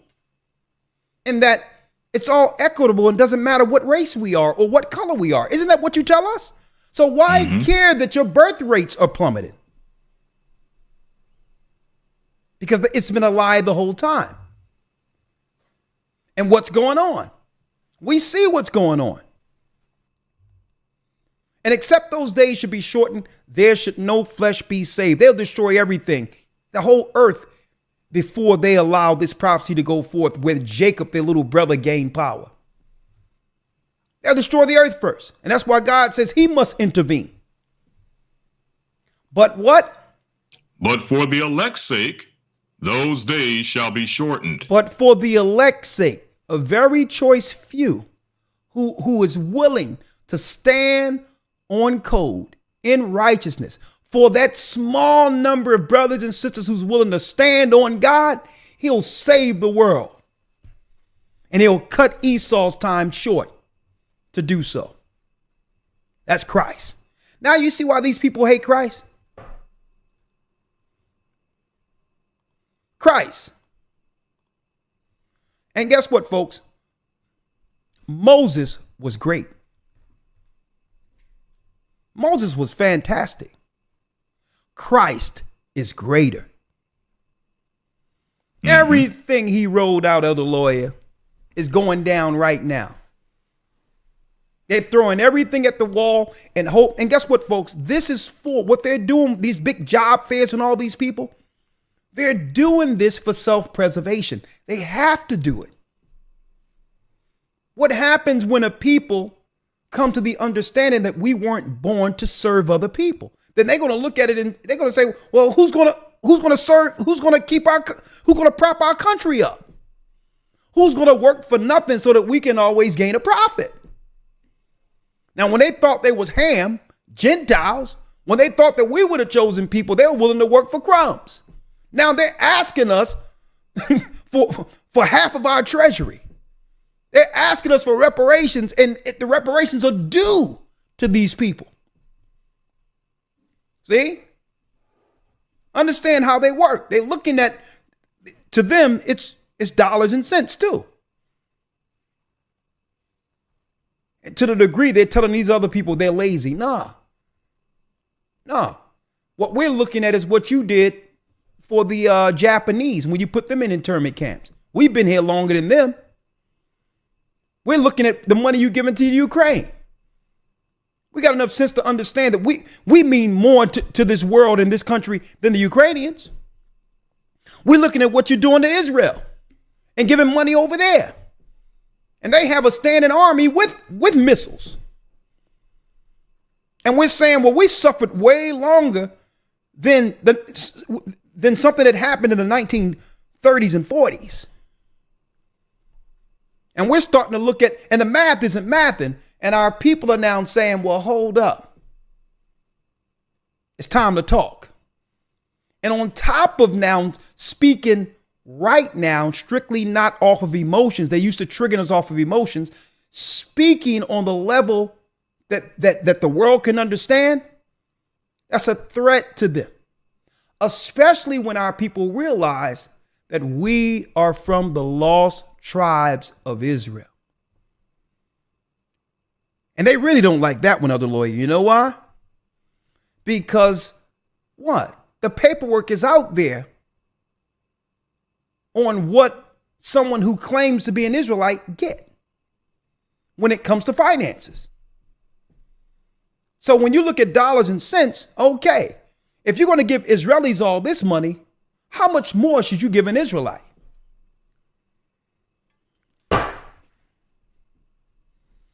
Okay, the paperwork is out there on how much you get if you of Israel, right?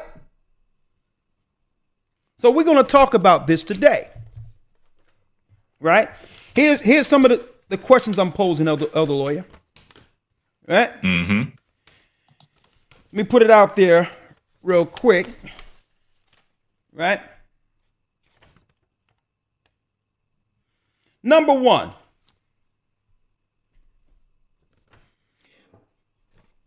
The majority of us were emotionally invested and really blindsided dealing with something we've never experienced before with the earth getting shut down. If you listen to the news and the news only, there was serious psychological trauma going on. Having deal with the world shutting down and not realizing whether or not it would ever open. Do y'all remember? Do y'all remember that?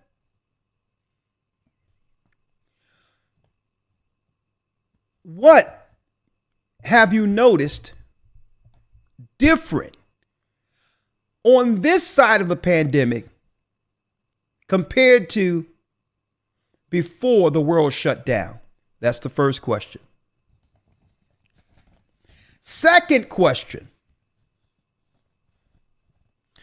What would you do different? What would you do different if it happened again? Just two questions. We're going to leave it there. They're running the same script politically to get our people emotionally triggered over race.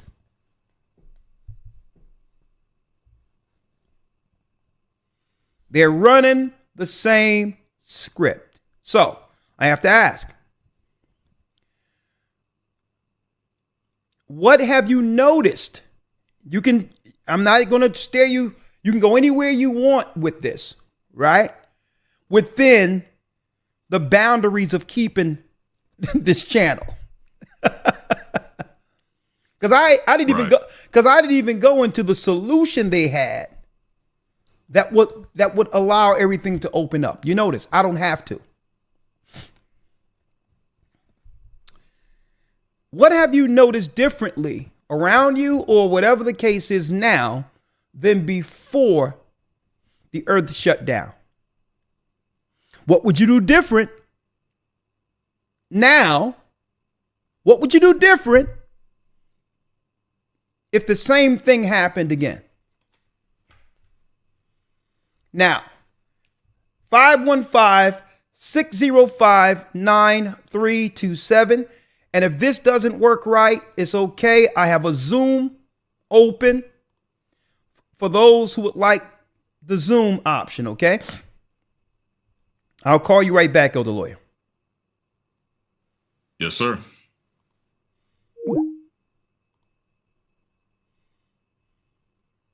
And again, week 3 of the Hebrew and Bible Academy, please come in. Please come into the academy. Boy, it's good too. We have the news like you've never seen before, where we give you a biblical perspective through all the news. They come out with something and we'll let you know what they're really saying, okay? With Shabbat, it's not like any other news geopolitically on the earth right now. And there's a lot of people who do a good job out there when it comes to just revealing things, like Alex Jones and others. And this is not to speak anything negative. He does a great job in at least bringing forth information that the mainstream won't cover. Even redacted, they do a great job. But I'm gonna tell you, rarely do you see news with a biblical perspective with it that can give you the inside baseball on what they're thinking to do next. And you can only understand what they're going to do next if you're able to pull out a news article or whatever and see where it fits politically and, above all, prophetically. And that's what the Academy does. We have the news, the Hebrew 101, learn our language, and some of the best lessons you could ever be a part of when it comes to these lessons. 3 full months. We're only in week 4. If you come in, we'll give you all the other lessons you've missed and the news and all that with the Hebrew. And we have 2 months to go.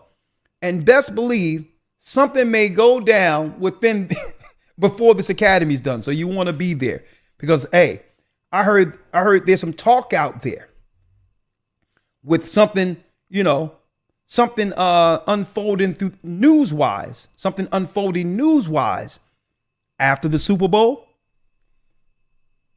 After the Super Bowl, we'll put that out there. We're going to talk about that later. 515-605-9327. Let me call in. Blog Talk Radio. Welcome to Blog Talk Radio. Please hold and you will be able to listen to the show.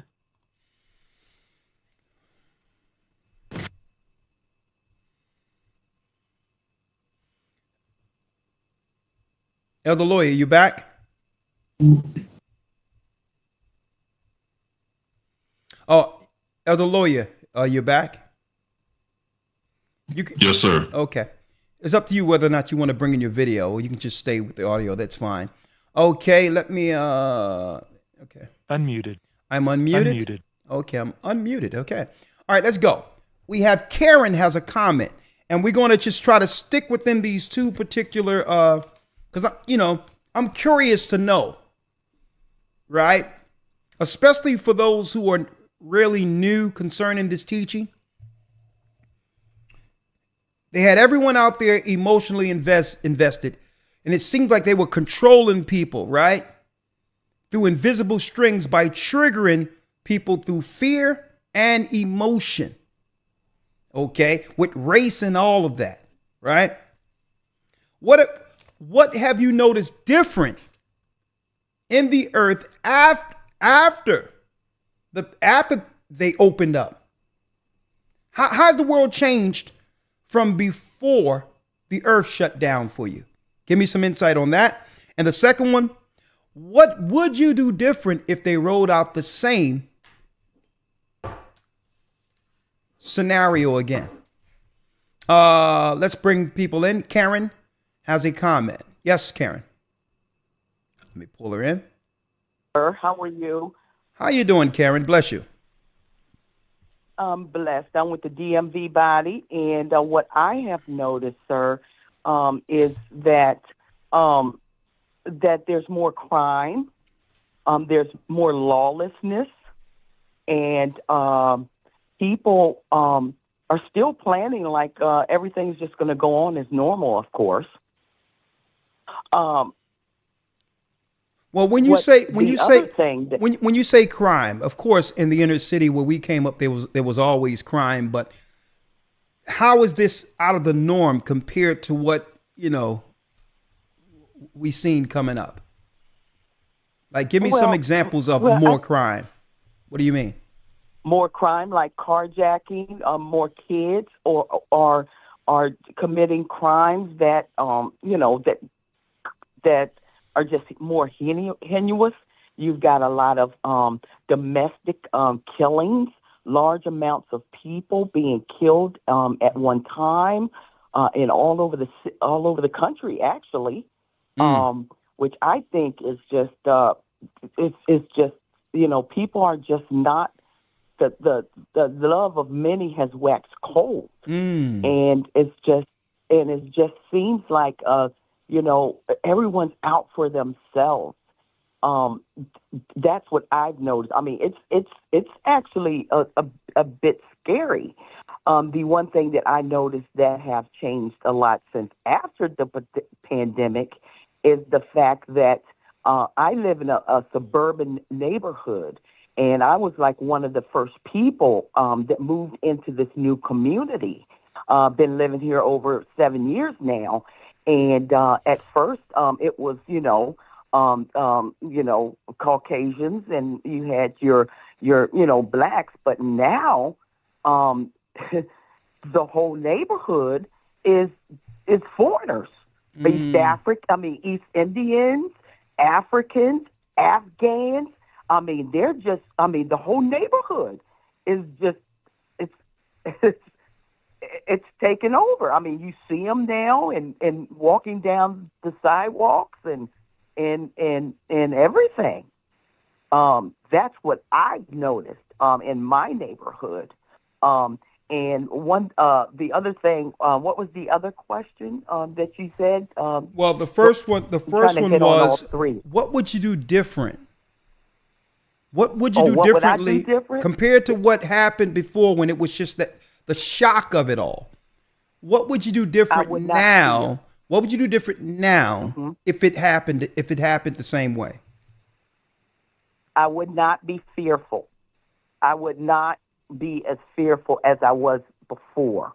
I had fear initially, but once, just leaning on the Most High and continuing to go to the church and being under the leadership of GOCC, it really helped me not be afraid. So that's one huge thing.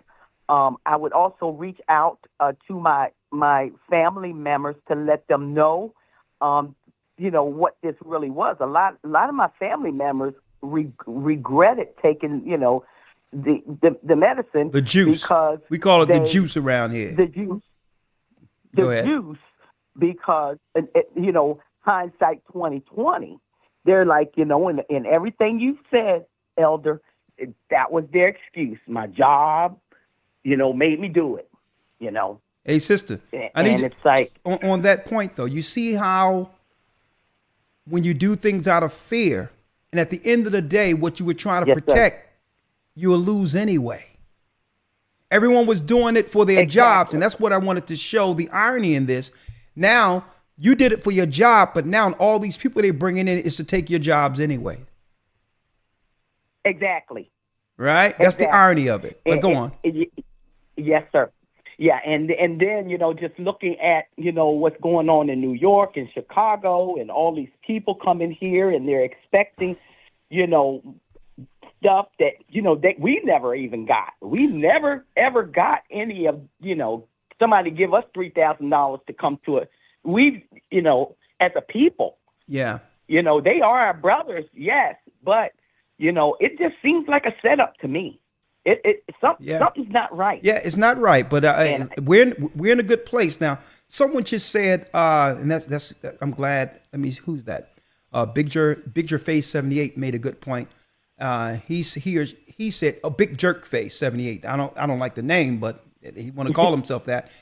He says, I would be more vocal. And that was a good point. It seemed like everyone was scared. I would too. I think I would too. Yeah, everyone was afraid to say what was on their mind. And no, you can't. You can't let the world silence you in a time such as this. And when this is going to change everything, right? So thank you. Sir. One other thing I here. Agree. I agree. Because one other point I wanted to bring out here. Matter of fact, I'll say it on the other end. Thank you, sister. I'm gonna place you on hold. Okay. Yes, the Wana, right. Elder, and I am in the Hebrew Bible Academy, and I thank you and Elder Lawyer, and all the other elders for all you do to keep everyone righteous. I really do appreciate that. Thank you, sister, and bless you. Bless you. One thing that I wanted to point out, Elder Lawyer, when it says the love of many shall wax cold, I seen an article that I'm going to use at the round table discussion we have in the academy when it comes to relationships, right? And an article in White Papers, and they talk about this, the volatility that comes when the number of marriages begin to come down within a society. The volatility of a society. Why? The majority of the caring to sustain a society comes from one's love of husband, wife, children, right? Right. This is why you're willing to protect a country, because your family lives there, right? So breaking up families, allowing marriages to be what they call that no-fault divorce, and to allow people to just mess around and just whatever the case is without any commitments and have children by other men and or vice versa, and a man having babies by everyone, but without marriage, the world becomes volatile because either person have lost that what you would call love spirit, and that love spirit is what is really what survives a nation. So it talks about that. When it says the love of many shall wax cold, what we didn't see, that love, it was actually, when you look at it and break it down, it was supposed to have been what it is with man and woman from the beginning. That particular love, without that love, it fractures a nation. It destroys societies. So we just look at it like, well, people are less patient than they used to be. People don't care like they used to. But marriage, tradition, and legacy gave what? Gave us reason, folks, to defend and to do what? And to keep a thriving society. It gave us purpose to fight. Mm-hmm. It gave us purpose to defend, because we had something to defend for. We had a legacy that had to continue beyond us. But you take marriage away, the love of many wax cold. A man will do things that he would normally do because why? What I got to live for anyway? So they can rob, steal, or whatever, because if anything go down, it's just me going down. I don't have nothing to live for, right? See, but that's what they had to do. They had to break man and woman apart. And that's when the love of many shall wax cold, because a woman, even without that inner life, she began to care different, which means it takes away her nurturing spirit. It takes away her as a nurturer, something to care for. And she become more stern, more hard. And men become incels. Men become what? Men become a danger to society because there's nothing to live for. There's no legacy. So when it says the love of many shall wax cold, it starts with what they've attacked, man and woman.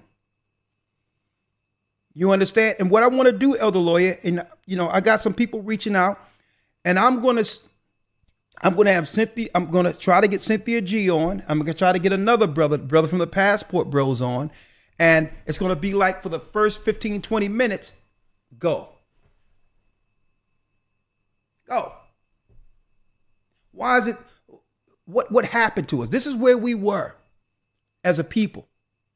80% married. We were the most respected people on earth, the most religious people on earth who believed in Christ, had a conscience. What happened? What happened? And I'll have either of them talk, and I'm not going to say anything. Go. Just go. Because I want to hear the grassroots of why they believe society have gone to where it is. And it probably be a little spat there, whatever, but I'm going to let it go. But then I'm going to bring some levity to it. I mean, are we scorned? Do we hate one another? And is this prophecy that two people who struggled in the belly of ships together, who needed one another to get through such times, is it prophecy that now we're sitting here, the children of those who haven't suffered any of what our forefathers had to go through, and now we're at odds with one another? What happened? What happened? And and above all, what would God want from us in the midst of us killing one another, publicly and otherwise? We're going to talk about that in that round table. I'm going to let them go. 15, 20 minutes. Just go ahead. Just say what you want to say about how bad men are. Man, say what you got to say about how bad women are. And guess what? I'm going to show you the army that's at the door, who's willing to come in a country with nothing, zero, but with their families intact. Let me show you some people who's willing to suffer, because it was that suffering that led us to such strength as a people. Jim Crow, chattel slavery, boy, all of that kept us together, understanding who we are, understanding the importance of each other, family, legacy, and all that, and understanding who the enemies were.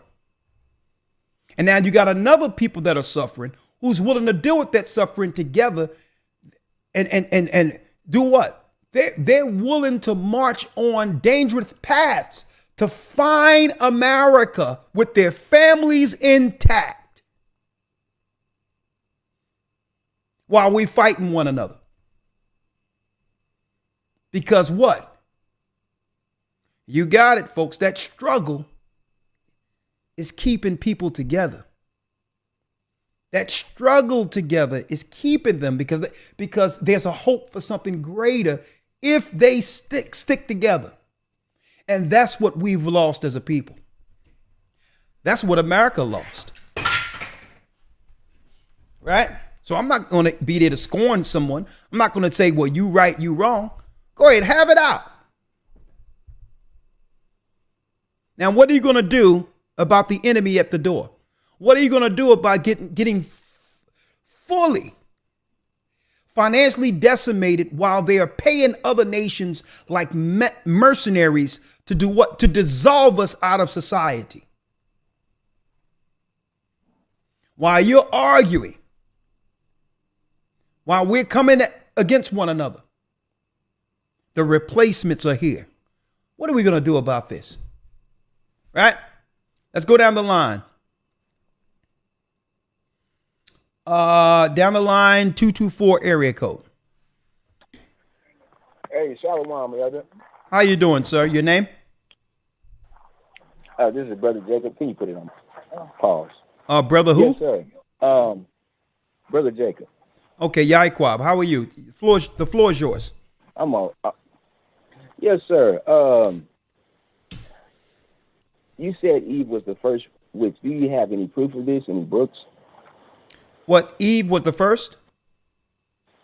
Yeah, the first witch.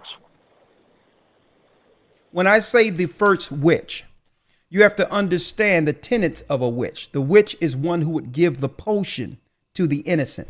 That's the definition of the original witch. And the witches, the witches in their records write that Eve was the first witch. And they used the poison apple as the I would say as the example of that, the poisoned apple, which was a way witches used to utilize and get rid of their enemies. But it wasn't an apple. We know it's not an apple. The witches use poison apples, but they used a poison apple to claim that this is what Eve utilized to take power. And really, that's what it's about. Feminists, the whole feminist movement is about taking power from the man. It's Eve empowered over Adam. This is how she took power. Okay. Right? So you would have to find that in usually the occult books, and I'm not here to refer people to those, but the witches will tell you Eve was the first witch. They'll brag about it. So when they saying that, they saying she was the first woman to take power from men, or she was the first one to get the knowledge on how to do evil? No, what they're framing is that she wasn't a self-proclaimed witch. Let me make that clear. Right? She wasn't self-proclaimed. She was sorry for hurting Adam, hurting herself. Right. Right? So it wasn't self-proclaimed. This is how witches are misusing what happened with Eve. Witches declare Eve because she was able to poison her man and take power. She's like what you would call, she's really she's like a model that's utilized for witches to take the power of men. Right? So she's a figure for that, being that Eve gave Adam the fruit first. Right? So she's more so a model. She wasn't self-proclaimed. She was sorry for this. But women who are witches aren't seeing it like that. Okay? They believe that she should have been empowered anyway over the man. These are men haters. Okay? Oh, okay. Yeah. Now when it says hatred between her and seed and thy seed, isn't that representative of Israel and the synagogue of Satan? When it says in Genesis 3, and that is a good question. I just handled that in the academy. When it says put enmity between thy seed and the woman's seed, it was speaking of Satan's seed, the people who would actually side with him against the woman's seed, who are Israel. Like today, the serpent's seed would be Romans, the Vatican, the Romans. Right. They're his seed now. And speaking of the power structure of Rome, okay, they're his seed. Right? Okay. Yep. Anything else? And Israel just represents the 12 tribes of Israel or Judah? When you say Israel, what are you speaking of? The 12 tribes? What are you speaking of in particular? Yeah, I was wondering when it says his seed, thy seed, was that representative of us? Judah, or just the whole entire 12 tribes? The woman seed is the 12 tribes of Israel. I don't know if you were in the lesson, the promised seed, but that promised seed, Abraham, Isaac, Jacob, and through that seed, it extended to the 12 tribes. So when you go into Revelations 12, it speaks of what? The woman, 12 stars with the sun and moon under her feet. So that the 12 tribes is the woman. The Bible states that. Okay, gotcha. The Bible states that Israel is the wife of the Almighty. He's the husband of the 12 tribes. So it's the 12 tribes who are the woman. When you look at Revelations 12. Okay. All right. Okay. Thank you, brother. Shalom, elder. Shalom. Obviously, you're not in the academy, or you would have had that. Those questions.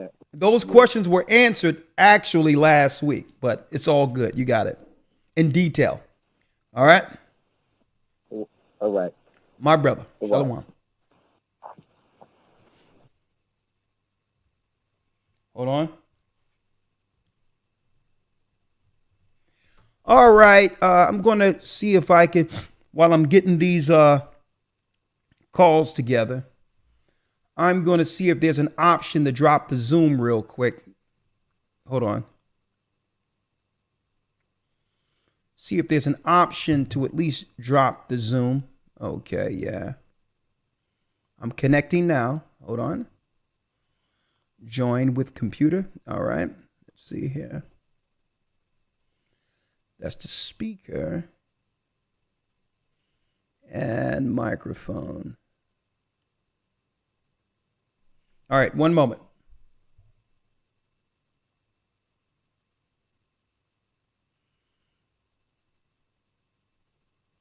Test 1, 2. Okay, yes. All right, I do have Zoom, and I'm going to take a few more calls from Blog Talk, but we'll also have the Zoom option up in one moment. Okay, 1 second.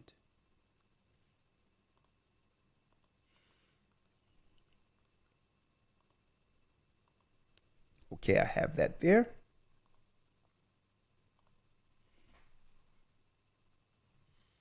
All right, 1 second.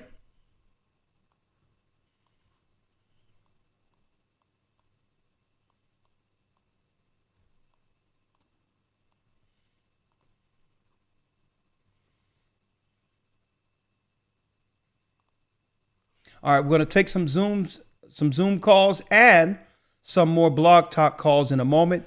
I'll be back in 1 minute. The Bible. Is it hard to understand? When it comes to reading the Bible, the first thing that comes to mind is the fact that this is the Word of God. The seals have been broken, and the truth is here. And when we go throughout the scriptures, when we go throughout extra biblical records, we find that the language that God employed, that He used to create the heavens and the earth, was the Hebrew language. Christ said, I came for the lost sheep of the house of Israel. But yet no one, no religious leader, no religious church out there anywhere can now identify the 12 tribes of Israel. Can we? God is quite simple, but it seems as if man makes understanding Him hard. What are those mysteries? The truth of your book. All right. And the truth. And the truth will make you free. The Hebrew and Bible Academy. You're invited. You are invited, my brothers and sisters. You are invited. Okay, let me drop the Zoom link here for those who would like to come in through Zoom. All right, we can talk about it. Of course, what we're going into today. For those who've missed it, okay, make sure you review the complete video in detail.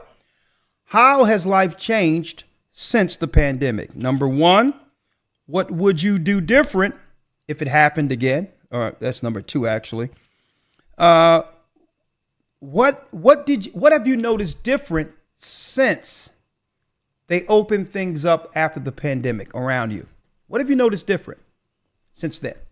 Because I believe that we have all the telltale signs, the racial triggering and all these others running up to the election like it happened before. And eventually at the end of all of that, there was a sickness. So the question is, what have you noticed different since things opened up? And number two, what would you do different compared to how you operated in shock the first time? Okay, and let me specify and stress the first time. Okay, so, all right, I did open up the Zoom, so let's see here. And while I'm looking at Zoom, let me get a few more of these here. Cora has a comment. Shalom, Cora. Shalom, Elder. Well, as the answer to the first question, I really haven't noticed anything different now that things have opened up back up, except the restrictions are gone. There's no more lines to get into the grocery store or any other stores, and you don't have to wear a mask or anything. And where do you live, Cora? Again, where do you live? In Harlem. You're in Harlem. So you probably didn't notice this more so than other people or other cities who aren't used to such diverse races and all that. But in Harlem, you don't see an inordinate number of foreigners in Harlem compared to times past. Well, I've only been in Harlem a couple of years. I just moved to New York in 2011. Before that, I was living in St. Louis, and I noticed there was more polarity in St. Louis. It was just more black and white. But when I came to New York, it was kind of a melding. There was black and then Hispanics and then whites, and it wasn't as polarized as it was back in St. Louis. Okay, so you haven't seen much of a difference in Harlem. No, the only thing I noticed in Harlem is well, a few years ago, before the pandemic, I said to my daughter, I said, I'm seeing too many white folks running around Harlem. Harlem is supposed to be a black neighborhood. And she said, she made mention of the same thing. But other than that, in the past year since 2020, I haven't really noticed anything different. Okay. All right. Well, like I said, okay. Well, let me ask you. Let me ask you the other question. Mm-hmm. Okay, that's fine. Okay. Initially, there was a great shock. Think about what happened during that time, and what would you do differently now that you know? Now that you've experienced it the first time, what would you do differently, if anything? Well, I can't think of anything. I just followed the regulations, the rules of having to do what you have to do. Like you had to wear a mask on the bus. You had to wear a mask to get in the grocery stores. And I know, but like that. What I'm asking is, think about what you did. Listen to my question. What would you do differently? Or you would just do the same? Well, differently, doing the same, I would just follow all the regulations that you have to do. Now, I didn't particularly listen to everything they said, because when they said, don't go outside without a mask. Well, I wore the mask because you had to have it to get on the bus. But the minute I stepped off the bus and those doors closed, I didn't listen to what they said. I snatched that mask off and breathed God's good air, walking all the way home from the bus stop. Okay. And they talked about stay in your house. Well, I went out in the backyard. I was living on Staten Island at the time. I went out in the backyard and got me some sunshine and my vitamin D and breathed God's good air. Good for you. I didn't sit in the house. All right. I didn't say that. Well, thank you, Cora. I'll see you on Patreon this Friday. Okay. Okay, sure will. Thank you. Bless you. Bless you. And in the academy. Okay. And in the Thank you. academy also. Bless you. Bless you. Okay. All right. Okay. There goes Sister Cora. All right. All right. Let's take. I'm gonna try this. Adam Malachi Israel. I'm gonna let you in, and please, as you come in, Adam, I need you to make sure your audio is on. How you doing, Adam? Hey, can you hear me? Yes, I can hear you. How are you? Oh, praise to the Most High. I'm blessed and highly favored, Elder. How are you? I know you're great. Do me a favor, because your phone is moving around. I need you to center yourself, or if you don't want the video, just cut the video off. But right now, no problem. Are you in a dark room, my brother? Well, I'm actually in Israel, so it's actually about 5 a.m. here almost. Okay. I've been trying to catch you forever. Okay, I need to see your face. So. Okay, let me see. Let me see. I gotta turn. What time of morning is it? It's 4:18 over here. So as you can see.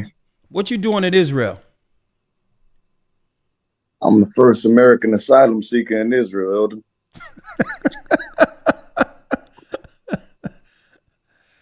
Oh, okay. I've been here 6 years now. Okay, so you know the scriptures where it talks about they're going to leave that area and go into Kittim, right?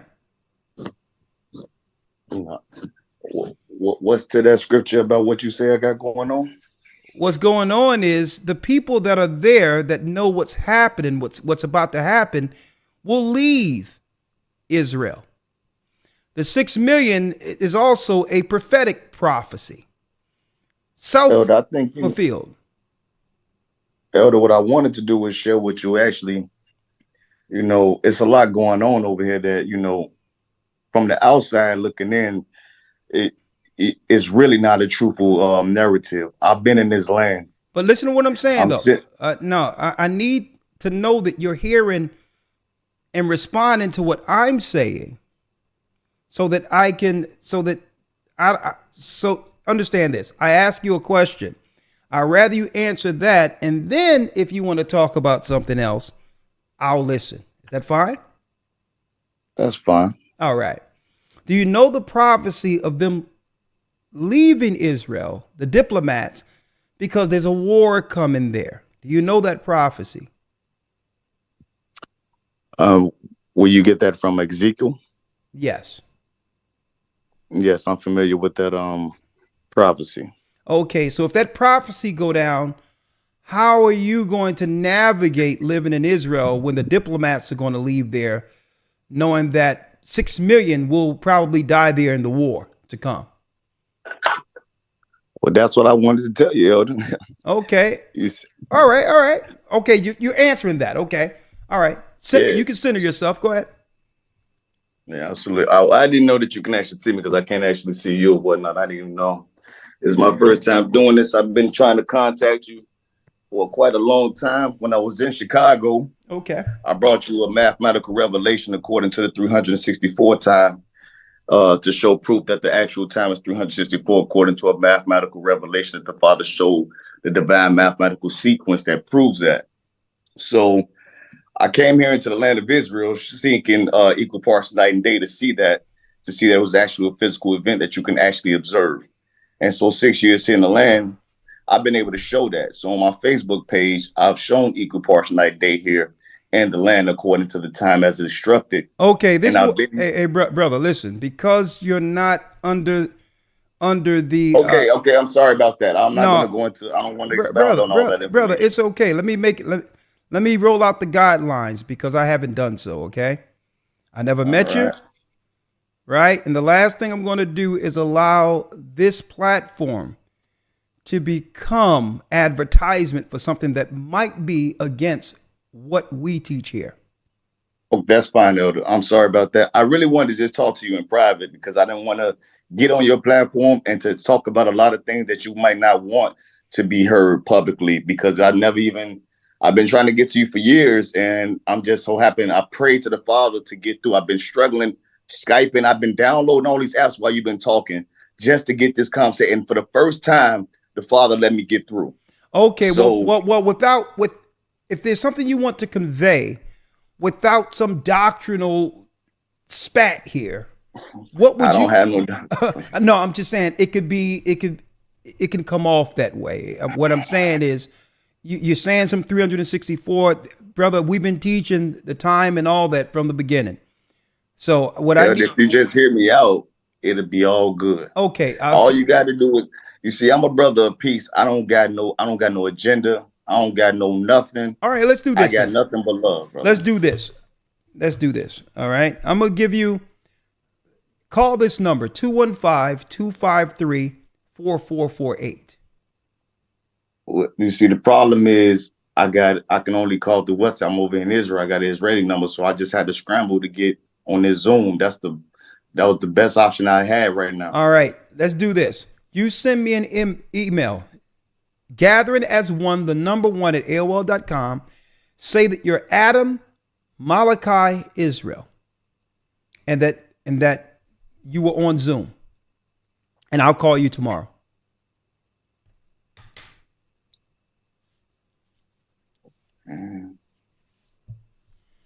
What part of Israel are you in, brother? What part? I'm right here in Eilat, over here on the border of Egypt and Jordan. Okay. How far? Okay, I know where you are. And you said you've been out there for how long? I've been there for 6 years now. With who? Myself. Okay. And did you go over Jordan, or have you always been in Israel? I've been in Israel the whole time. I visited Egypt, while I was here. Not Egypt. I said Jordan. No, I ain't been to Jordan at all. What part of Egypt you visited? I went through all of Egypt. I went all the way from Upper and Lower Egypt. Okay. Are you by yourself, family? What? Yeah, I'm by myself. I came here by myself. I didn't know I was going to end up staying here. I was just obedient to the Father, the way it all unfolded with this asylum thing that I saw. And I came back to tell everybody else about what I had saw here concerning seeking asylum in Israel. It was something that was going on 6 years ago. Okay, so is it a financial benefit that they gave you to do asylum? Yeah. It's a benefit like what y'all saying going on in America. I've been having that benefit here. I've been having a very divine sovereignty living in Israel by myself without no connection with the people from Dimona. In fact, you see they're going through a deportation situation with their status. And I'm over here with status, and I'm able to live, take care of myself. And I came with nothing. Okay. I came with just the clothes on my back, and I got everything, as you can see. Okay. I got my own. Okay, so they did hook you up. So what are the requirements on your side? All they did was give me status. No, I'm talking from your side. What are they asking from you? Like these asylum seekers that are coming here to the United States, there's a requirement for them to actually take full advantage of the asylum status. What are they asking you to do over there? Nothing. That's not how it goes. They ain't asking you to do nothing when you're an asylum seeker. You fleeing from your country or wherever you're from for the fear of your life. So when you get the status, it's just basically for you to legally be able to be here. Now, I've been telling them I only speak on Facebook, but over here through the algorithms, through my social media and through TikToks, they've been advertising for people to come to America and saying that you can get jobs over there is low as a cleaning job for $35 an hour, and that they will get you a visa and that they will get you a place to stay. I've been telling people that you guys can't see this through your algorithm over there. This is an international thing that I'm seeing on my end. So now we talking. What you're saying is because there's a block on certain things within the United States, we're not seeing the marketing to these individuals who are coming over. They can do a regular cleaning job and they're coming in the gate $35 an hour to clean. Exactly. Interesting. This was not like this before. Even the Ethiopians, people here in Israel, couldn't just come over to Israel, to America like that. They had to go through a whole situation with the government to try to get a visa and all that. Especially the Ethiopians, they would love to come over there. But now, all they have to do now is know somebody over there. They don't have to have no ties to you or nothing. All you have to do is say you know them. They give you give them a name and an address, and you vouch for it, and that's all they need. And they can get a flight over there, and they can come to work now. That never happened. That just happened starting this year for them. But so my Ethiopian friends that I know, they're on their way to America. That's deep. Well, I've been trying to talk to you, Elder. Okay. I got a lot. I'm the one here in Israel with the true information what's going on in Israel. How long? Let me ask you this: how long have you been following the church? Elder, I've been following the church. I want to say since 2008, since before Barack Obama was about to become president, during his election period. I've been aware about you. I've been following you. I only listen to you out of all the teachers amongst the elders. You know, I'm a man of God of my own, but I only listen to you. So I consider you my elder, even though we've never met, even though when we did meet, when I brought you the information that I brought you in Chicago, but I never been able to get in contact with you ever since. The Father put me on a divine journey. And I've only listened to you. I've seen I've met the other elders, Bishop Nathaniel and all of them. I brought all of them the information. I've at least came across to them and brought them the information. But I don't listen to their information particularly. I don't listen to them teach. I've only been able to listen to you and Elder Lawyer. So yeah, that's been the case since 2008. Well, Adam, you my brother. So I apologize because sometimes I have to be a little guarded because I don't know from what angle people are coming, and there's so many people who trust this platform to be guided, and sometimes I'm a little overprotective there. So it's good. All right. So I'll tell you what, brother, I definitely want to talk to you because there's so many things that I would like to say to you that I can't say right here. All right, but I would like to do. Likewise. I would also like to do an interview with you, and I would love to do so. Okay, but we have to set it up. We have to talk about it. All I have to say to you, my brother, the asylum money is good right now, even from your side, but you're gonna have to plan to pivot. We're gonna talk about it. I'm gonna talk to you about the pivot. You don't have to pivot from too far from there, but you're gonna have to pivot. Because this war they're doing with Iran is gonna be toast over there, and they're willing to sacrifice you in it. And I'll talk to you about it. You talk about it. Elder. So what I'm saying is, grab what you can grab while you got it, but you need to be able to parlay it. And I'm gonna talk to you about that. You don't got to give me anything at all.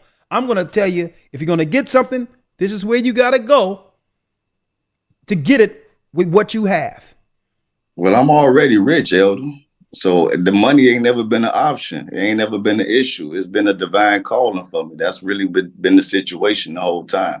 Okay. But we can talk about it. We'll talk about it, my brother. But listen, it's good that you're rich, right? But the whole deal is toast is coming there.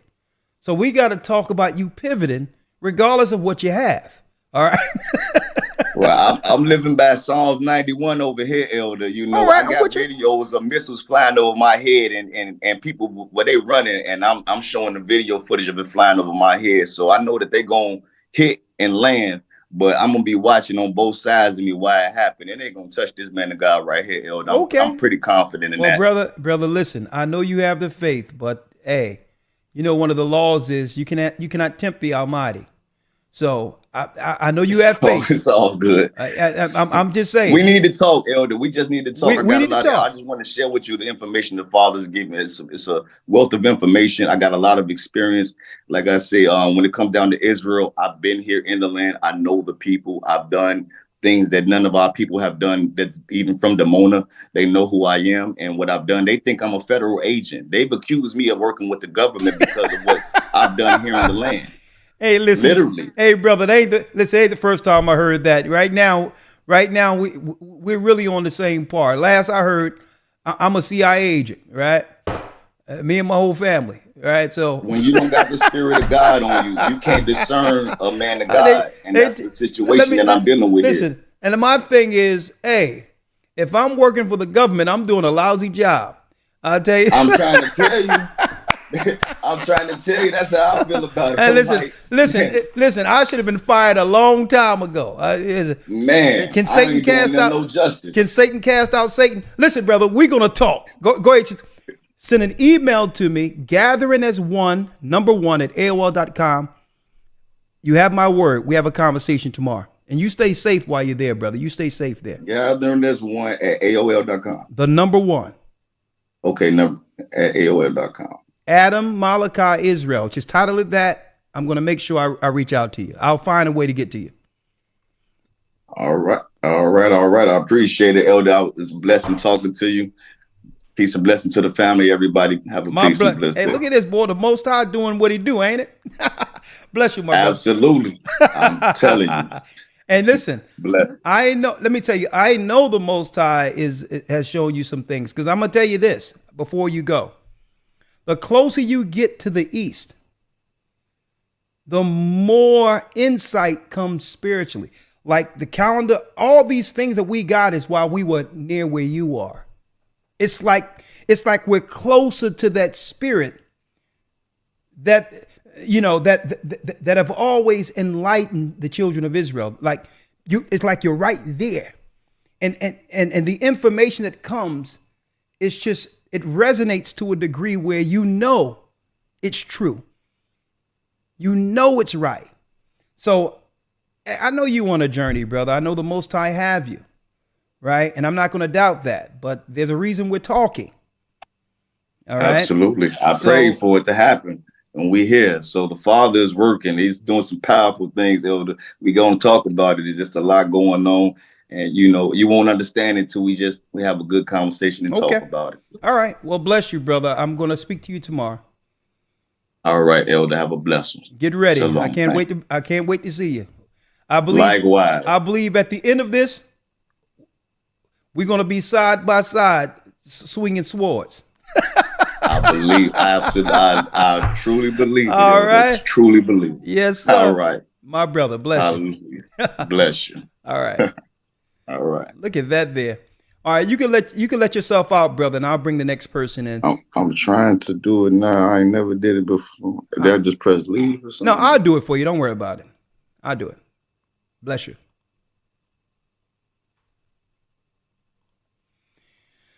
Oh man, ain't that something? So now, see how the Most High does this though? He give us some insight on the marketing that's leading to so many people just overrunning America. Internationally, I told y'all before, there's a bullhorn out there saying you can come to America and get anything you want. It's a fire sale. How many months I've been saying that? So now we see why these people are coming over. They're coming over, getting asylum. They can do a cleaning job that they would do for nothing in their country, $35 to $50 an hour. Who's not going to leave their country for that? But the question is where the money is coming from and who they're taking the money from. And you all know who that is, right? We're still a little thick in here. We're over 2,000. So, all right. Kayum has a comment. Shalom, Elder. Shalom, Kayum. What say you? Yeah, all praise to the Most High. Hiya, Elder. Yes, sir. Shoot, if you're an Asian elder, your severance pay is on the way in the mail, and they're gonna say, "Listen, we don't need you to do this no more." Let me tell you, boy. I'm like, Lord. Yes, hey, listen. They called Christ Beelzebub. So, that's a few notches. I'm a few notches down from that. I'm CIA. Yes. Yes, sir. But go on. I'm listening. Elder, what I noticed, yes, sir. What I noticed, it's been a lot of Gentiles from other countries in different places like Walmart ask for money, and and they just they just look like they're up to something. And then when people don't give them money, they get us like this look like they just like, I can't wait to do what they're gonna do to you, like they just have like this type of weird vibe they give. So you said Elder. So you're noticing a negative disposition on some of these people that have shown up.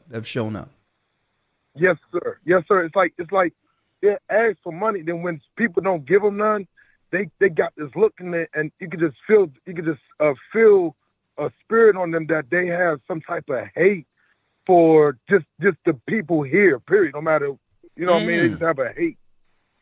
And also, Elder, I noticed a lot of smoke shops. It's like even more so than what it was before. It's like it's like it'd be like two in one area. So it's like I guess they try to, you know what I mean, give some of the people something to comfort of what they, you know, end up doing to themselves by not listening.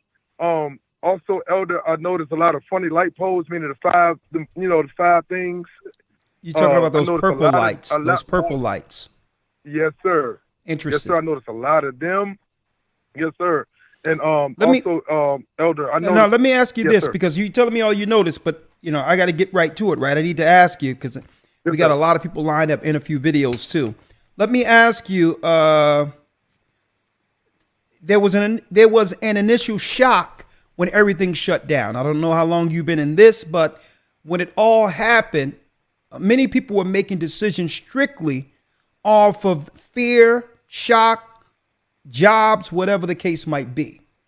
Today, if it happened, what would you do differently compared to Elder, initially? I would do the same thing. But I think I would have handled my anxiety a little bit better, because what happened with me is I was waiting to hear from the church. You know what I mean? I wasn't gonna make no moves, do nothing different than what I was doing by studying the word and listening and watching old videos. I was waiting for the church, but my anxiety was there because I was thinking like they're trying to kill us, and I was like, oh man! And I was remembering all the videos, even the videos with a young lawyer was young, you know what I mean, and with the Bible in his hand looking around. I remember them videos, Elder. I was like, man, Elder was saying this. Oh, they trying to kill us. And I'm like, man, where's Elder? Where's the church? And then y'all finally came with a broadcast, and Elder, the anxiety was gone. Look at that. You know what I mean? But I would do nothing different. I would just make sure I control my anxiety. Exactly. No fear, no anxiety, just know overall the Most High have it, right? So I'm glad. Believe it or not, I think the Most High that I was there to be, to some degree, a calming mechanism through all of that, right? In the midst of all the fear and all these others, to be used as a just a common component during that time of confusion that was out there, or indecision. I thank the Most High, because and not only that, what you didn't see, and I'm glad what you didn't see, and people were looking, at no time did you see us acquiesce. You didn't see a change in us, and you definitely didn't see fear in us, right? And privately, I even told the leaders, the bishops, deacons, and all that, privately, one-on-one. I'm like, everyone is looking to you in time of crisis, and they know when you're scared, right? And if you're scared, you may have different functions within the church, but that's not your function. If you're showing fear before the people, they're looking at you to be the stabilizer. They're not looking at you to run behind them. And if they see you're not all right, they will not be all right. And the example I can give people is the situation when Christ was on the ship and the disciples were afraid. The storm. And when you look at the time that it talks about, the hour that Christ actually got up and calmed things, it was 4 a.m. They was like, man, it was 4 a.m. Dark, lightning coming down, the thing tilting, water's all over the place. And Christ was in the corner asleep. And they says, Christ, you need to get up. We're going to die here. Right? And Christ looked at them and said, listen, what I'm going to do with you guys, man. What am I? Listen, you have to strengthen your faith. You got to be better than this.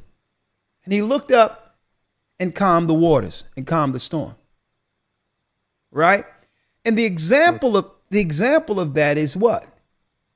Christ was showing the disciples. If you don't see me panic, you don't panic. If you see me here relaxing, and if you believe I am who the Most High sent here, then you should have been asleep right next to me. Okay? If you don't see me panic, you don't panic. There's too many people depending on leaders to guide them. Right? So I even spoke to the leaders, and there was even no question at all concerning whether or not we was going to follow politically what they were putting out there as a solution. That wasn't even on the table. Right? But you have the last word. Okay, Elder, I wanted to say this. If you remember the movie Braveheart, it was a scene where when he went out there and talked to the people, and the guy said, "I ain't get all dressed up enough, Elder. I am pumped for this." Like Paul said, I'm a slave to this. Elder, I ain't get all dressed up for nothing. I'm here. You got my leadership, my elders. And Elder, I would like to see if you could look at Revelations 11 and 18 and let us know when is that supposed to be a prophecy. And the water, Elder, all praise to a higher, but Messiah will walk the dash. Well, before you go, I'll pull up Revelation 11 and 18. Yes, sir.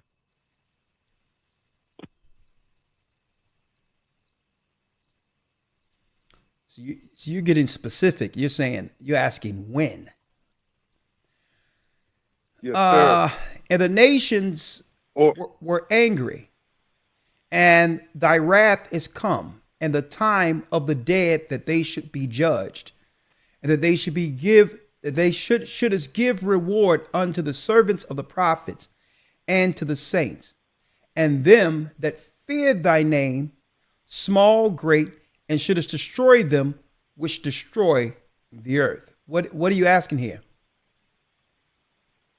I'm asking Elder as far as because we know that juice was initiated, and we know that people are walking around today so angry, and it's like a coldness on so many souls you walk around, even trying to talk about Christ. So I'm asking, are we now in this Revelations as far as that? When it says right here, and the nations were angry, and the time of the dead that they should be judged. Absolutely. All praise. You have people walking around, and these are those who've made those decisions and all that. And they're walking around, with an attitude, with a problem, to be triggered against the righteous. You're right. Okay. Thank you so much, sir.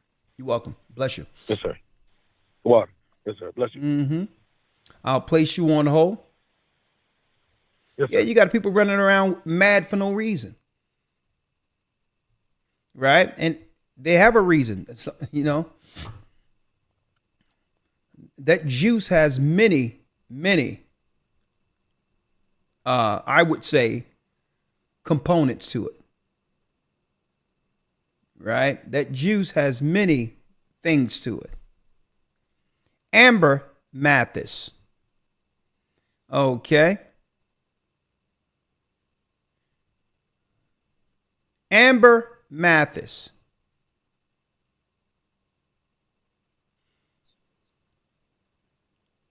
Amber Mathis.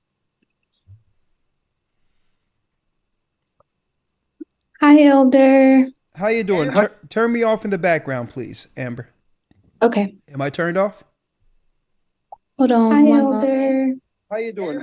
Turn me off in the background, please. Yeah, just turn down the volume on your device. Okay. Right? Is that better? Yeah, that's better. How are you, Amber? I'm doing well. How are you? I'm blessed by the Almighty. Talk to me. So I'm so nervous. That's so crazy. How old are you, Amber? How old are you? I'm 23. I'm about to be 24 in March. Okay. City and state. I mean, here it is. Nice young daughter of Zion, modest. I'm looking at you, your natural face, and that's what's going on right there. That's good. Okay. Thank you. Modest, humble. Don't let the world change you into anything different. You're doing good the way you are, okay? Yes, sir. All right. So talk to me, Amber. What city or state? Give me that again. Currently, I'm in Mobile, Alabama. I'm in medical school, so sometimes it's a bit challenging Taxing, to, yeah.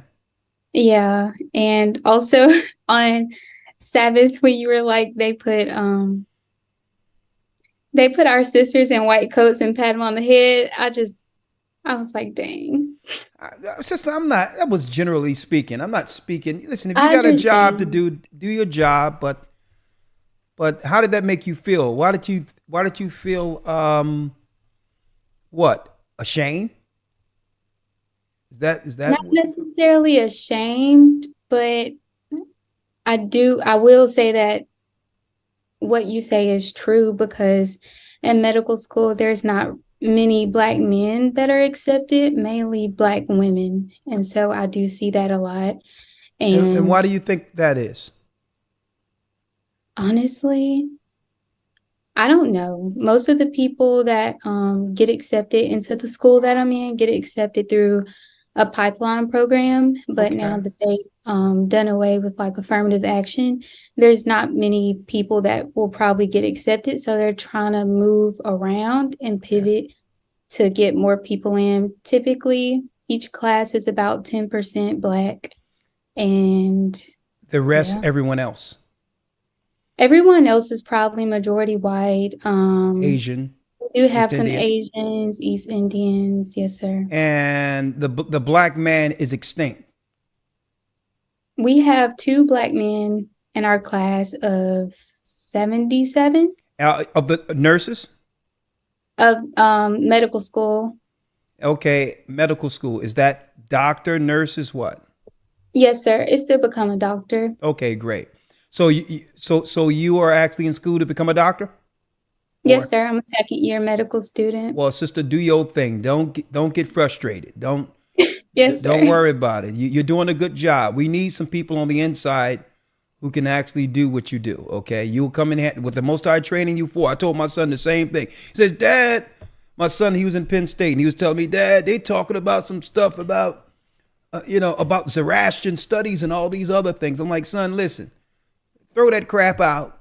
Get what you need, because we're going to need your intellect and know-how on the other side of all of this. So just do that. You spit out the bones." I'm like, Yes. we're going to need the know-how of what you're doing here. It's going to help our people long term. So don't ever feel when I'm saying something, sister, that it's pertaining to you. And Yes. the example I can give you is when we read Exodus 1 and 17, right? When you read it, it tells us the plan of Pharaoh. 15, it says, "And the king of Egypt spake to the Hebrew midwives, of which the name of one was Shiphrah, and the name of the other Puah." Right? And he said, "When you do the office of a midwife to the Hebrew women," focusing on the women now, "and see them upon the stools, if it be a son, then you kill him. But if it be a daughter, then she shall live. Because women are more agreeable, and they can be what? You can bring forth a nation, your own race, through that woman, if you get rid of the men." 17, "But the midwives feared God." Sister, that's you. That's you, right? But the midwives, you got more fear of God than you do of Pharaoh. I really do. Hey, there you go. And hey, that's why we need you exactly where you are. "And did not as the king of Egypt commanded them, but saved the men children alive. Well, sister, how can you save our brothers and sisters if you're not in position, in the room to save them? Mm-hmm. That's you right there. But go on. I'm going to let you flow now. Okay. And I hope this particular broadcast don't get in the way of what you're planning. I'm just gonna No, say. it's okay because I've definitely heard what you said, and it is totally true. Like, I was in class today and we were learning about drugs, and every drug is a toxin. Every drug has a side effect. And Well, all I have to say is because of this platform, I have to say that as far as it's alleged, that's your, take on this. I'm a Bible man. And they said that they don't want me talking about anything medically to a degree where it shines some negative. Keep in mind, the majority of the advertisement comes up today, it's through some pharmaceutical. So, so the pharmaceuticals have a stronghold on these particular platforms. So just, Okay. But you're saying that a lot of things you've figured out, there's some toxins happening, but go on. That's Yes. what you said. Go And ahead. so, in my point of view, I've tried to learn more about what we're not taught, which is more like herbal medicine or like preventative medicine. That's really what I want to go into, and do like family medicine, learning how to take care of like kids to elders, things of that nature. Specifically preventative care because it's just too much. But currently, both my mother and father have passed away from cancer. Oh, I'm so sorry. And I've been in the truth for 1 year. I haven't been baptized yet, but I would really love to get baptized. There's really no body in Alabama, so probably the closest one is in Atlanta. You in Mobile? Yes. Okay, we're setting up a church in Mobile, Alabama soon, but we will get you baptized before that. But there will be a church in Mobile soon. All right? Okay. Can you do me a favor, sister, and send your email? Go same thing, gathering as one, the number one at AOL.com. Okay. And sisters, with your expertise is needed. There's so many things I want to talk to you about, even the cancer side of things. I would like to discuss a few things with you. Yes, sir. And also want to note, before I was aware of this truth, I did do a bad thing and I did receive the juice for the sake of, I thought I was doing right. My mom was alive at the time, so she was like, compromised. So I thought I was protecting her. Well, don't feel no guilt on that. You don't know. The Bible says, in times past, he winked in our ignorance. You didn't know any better. Please don't put that on you. Please don't walk around. That's too heavy a burden. There's no way that burden can be satisfied if you're running around with that in your mind. That's not the reason I'm teaching, to put a burden on you. Yes, sir. All right. Nothing is your fault. It's all in the hands of the Most High. They're with the Most High, and you're working on this side to see him again. All right. Don't put that on you. It's too much. Yes, sir. All right. Now, the whole thing is have you felt a difference within yourself since making those choices? Or you feel fine? I have. I feel like mentally, I probably went through a stage. I'm very self-aware, so I know when things are changing, when I feel like anxious or I'm starting to feel depressed. And so I remember you talking before about trying to, I guess, cleanse. Well, okay. Well, sister, I can't talk too much about that right here because of this thing here. Are you on Patreon? Yes. Okay. Patreon, I'll bring you on and we'll discuss everything.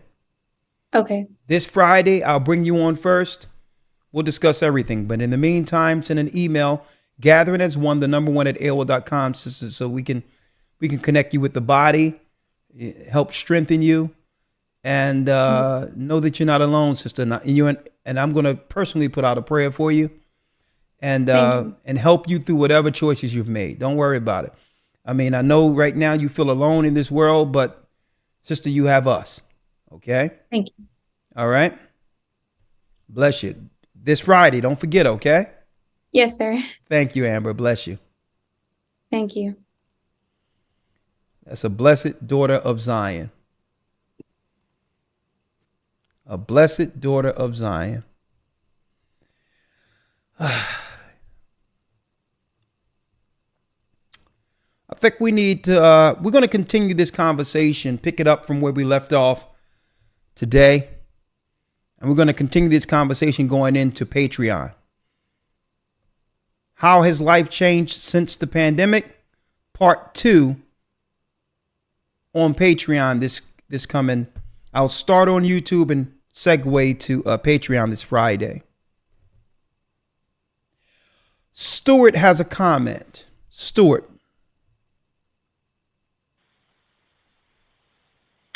Shalom, Elder. How are you doing, Stuart? Shalom. I'm doing good. Stuart's actually my last name. Kenneth is my first name. How you doing, Ken? I'm doing great, Elder. How about yourself? I'm blessed by the Almighty. Praise the Most High. The water to both you and Elder thanks for Loya. asking. Shalom, Elder Loya. I was just calling in to answer your questions. Okay, let's do it. Let's do it, Ken. Okay. There was a shock when it all happened, when after Trump brought up Fauci and then the world changed. What have you noticed since the world opened back up? And when it comes to choices, what would you do differently now if it happened again compared to the first time? Okay, so let's dive in. So I'd say the biggest thing that I noticed since the pandemic was that the divide or the chasm between people that put their trust in the Most High and those that have made government their God has become much wider. I've seen that. And, on top of seeing more people from the other nations here within our society, more and more so, I've noticed that people are more willing to speak openly about what they put their trust in. So, like, if, for example, I bring up what I think my theory is behind on something, people are more willing to have that conversation than before. Okay. Interesting. And then secondly, to answer your second question, what I would do differently? Well, I wasn't even in the church when all of that went down. Okay. I came in about the end of 2021. So things had already kind of settled as far as all the mandates and everything. And what I would do differently is I will keep in mind a scripture that you and Elder Loya brought out one day, because it totally transformed my perspective about the whole thing. And this is the scripture. So it's when Yeshua was talking to Pilate, and he said, "My kingdom is not of this world. If it was, my servants would fight for me." And that impacted me so deeply, Elder, because at the time that all of this stuff had initially kicked off, I was leading a militia in Colorado. That's deep. And you told me this I had before. not known. I think you did tell me that before. Yeah, you did. Go on. Yeah, we spoke over the phone about it a little bit. Okay. So I had, I didn't have that spirit of fear within me throughout all of it. I was still carrying on about my business and trying to encourage others with that spirit of strength and power and love, like doing so in a way where people felt, emboldened to go and speak their mind about how something was not lining up. Like, for example, when we saw, the whole thing with George Floyd, this was, when he died, that date was May 25th, which was several months after the pandemic had started. Okay. And I noticed how, even though I wasn't part of the church yet, I noticed how on the video there was nobody wearing masks at all. And this was right in the middle of when everyone was wearing masks. Okay. And so it just, things like that were firing off and letting me know that something's not right here. And I kept trying to search for the truth and encouraging people to not, we don't give medical advice here. Maybe you need to go more into this doing Patreon, because I just really need to know, outside of just going through all these dynamics for the sake of preserving this particular platform, is what would you do different? That's why I aligned the question specific, so to stay away from a lot of those other dynamics that YouTube won't allow.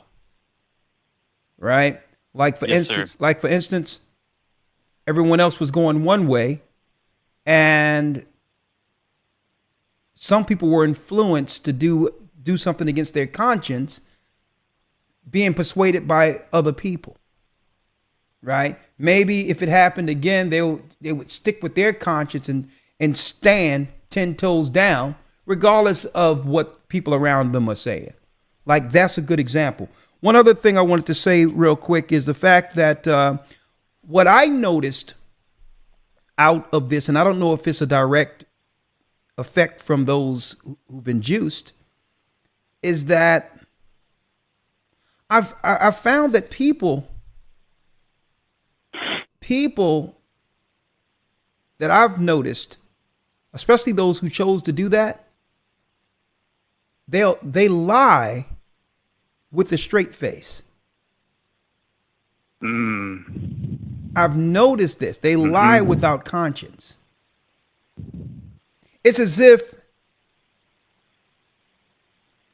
the same people that were pushing everyone else into getting it, right?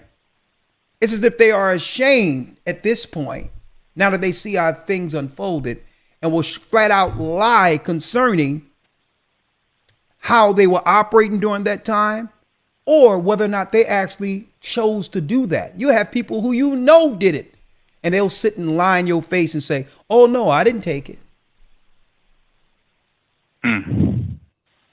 I noticed that. I noticed that people are they ashamed and are afraid to say that they made a mistake?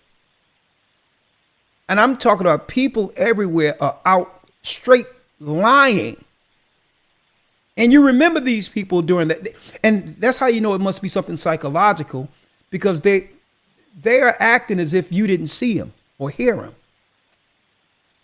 They're acting as if you weren't there seeing these people lose their minds. And today they'll just look at you with a straight face. "Oh no, I didn't do it."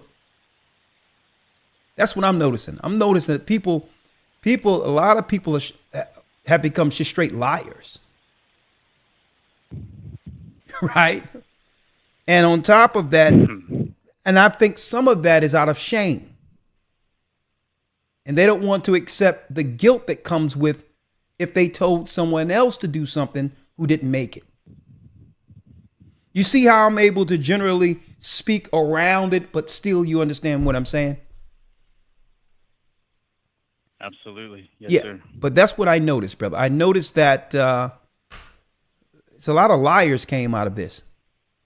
Because you look at them, oh, no, not me. Too. And I'm talking about people that are close to me. I mean, family members. Come to find out, one person who lied and told me he wasn't doing it, he did 4, 5 of them. Lord have mercy. But I digress. Goodness gracious. Bless you, my brother. To answer your question, though, what I would do differently. What would you do differently? Instead of trying to encourage people about, I only brought up the militia thing, not to toot my own horn, but to give clarity to what I'm about to say. Because who am I? I'm nobody. But what I would do differently is I would tell people that, in the way that we can fight back is repenting and following the laws, statutes, and commandments that are in this book. Exactly. And by doing so, we'll experience the blessings that come with that. And we won't even have to fight in the physical. You're right on, brother. I appreciate it. I bless you. Bless you. I want to show something real quick, if you don't mind. Thank you, brother. I'm going to place you on hold, okay, Stuart? You're right on. Elder. The Wada, he says he would be more vocal and tell people there's a judgment here. It's time to repent. Why are we more afraid of what the world is bringing forth and not the wrath of God? Okay, who has the power to kill what? Our soul and our spirit in hell. It seems like we have more fear of the Most High than we do. Now, we do the powers that be. I need y'all to see this real quick, folks. I need y'all to see this real quick because I'm going to show you how deep this is. There was a brother who called me in the midst of the pandemic, right? A brother, right? When I say a brother, he was Esau. He told me he was Esau, right? Now, listen, I have no problem with that. We teach all nations. But I'm going to show y'all, brothers and sisters, how the enemy can work. A brother called the church number out of nowhere and reached me and said, Elder Ricard Shiar, he says, I've been in this truth for a long time, and I know that we're at the end of this. And I've been watching you online for a while. I want to be baptized, right? I want to send some help to the church or whatever the case might be. And I'm like, brother, if you want to support the church, you can do that. It doesn't mean nothing to me, right?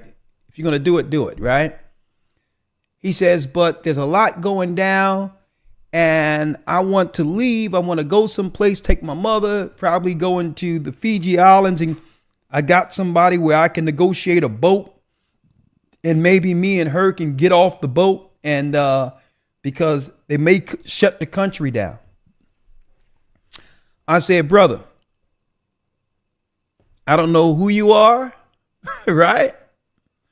I say, brother, I don't know who you are, right? But if you want to be baptized and operate the church, I got a brother, an elder named Elder Yarack in California. Listen.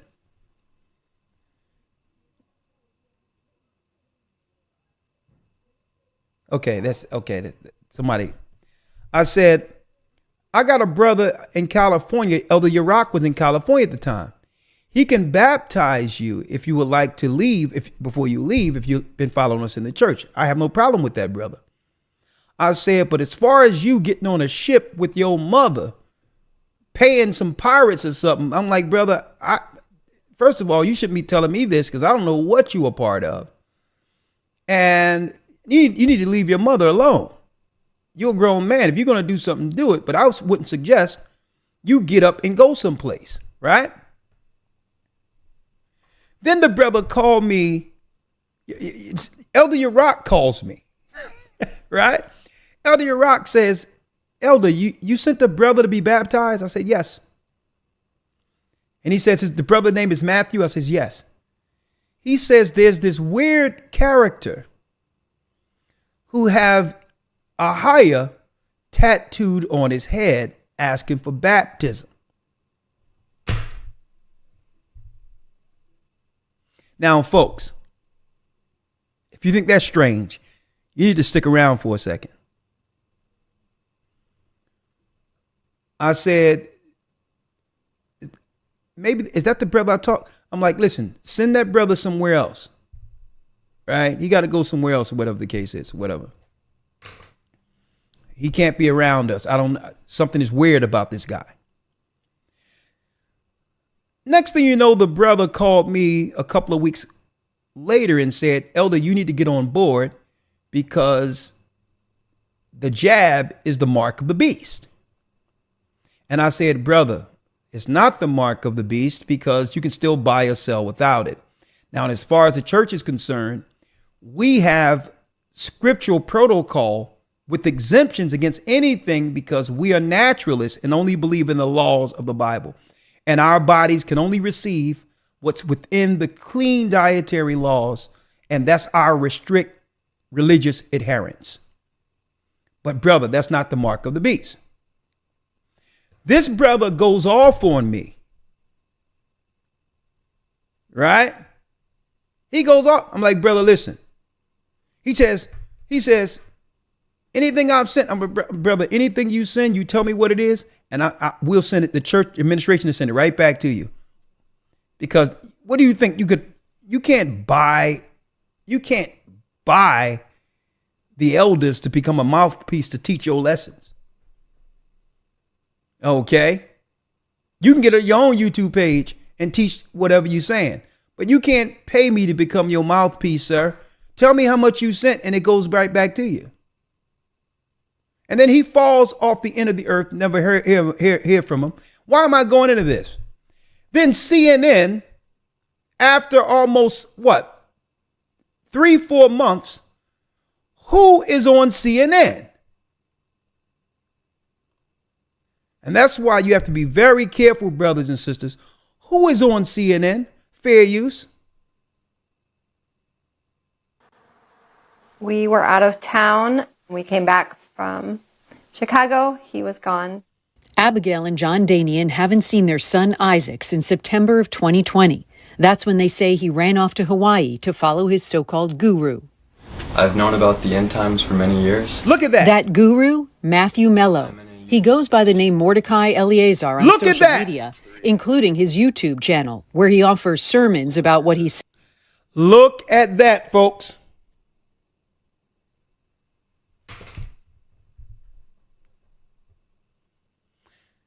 A peace already was established to try to link us to this canned story right here. Now, suppose we would allow this guy to operate amongst our church, folks, and this is what happens, folks. Look at this canned story. Look. Town. We came back from Chicago. He was gone. Abigail and John Danian haven't seen their son Isaac since September of 2020. That's when they say he ran off to Hawaii to follow his so-called guru. I've known about the end times for many years. That guru, Matthew Mello.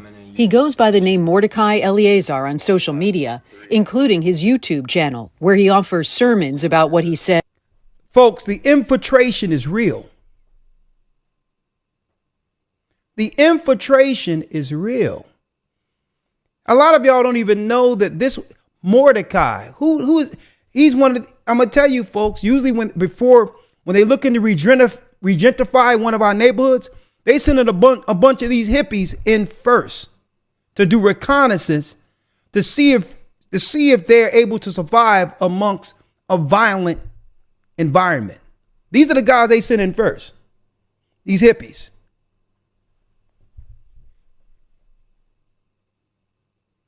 Yeah, a straight setup. See that? Now, these are the things that I was balancing the whole time when things were shut down. I'm like, brother, you got the wrong one. He wanted me to get online and teach that was the mark of the beast. Folks. And now this canned story comes out where a guy ended up trying to run to Hawaii with him. Now suppose they could have attached the church to that.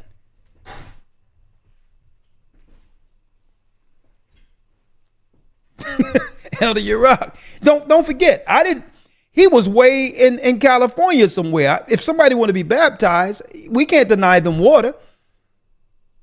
But Yurok said some satanic weirdos is showing up.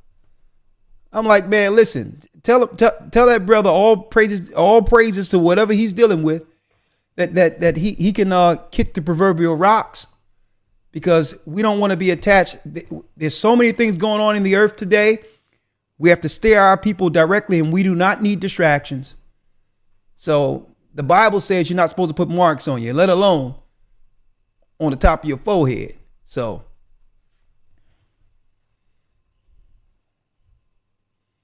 right. So folks, it's real.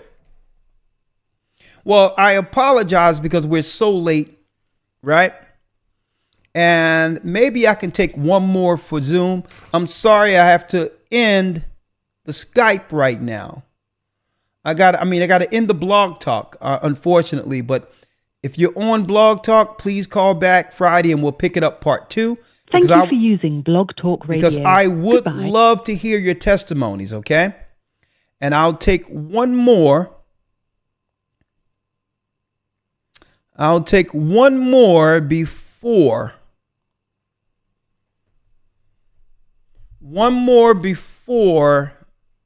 Amaya Williams. I'll take one more. Hey, folks.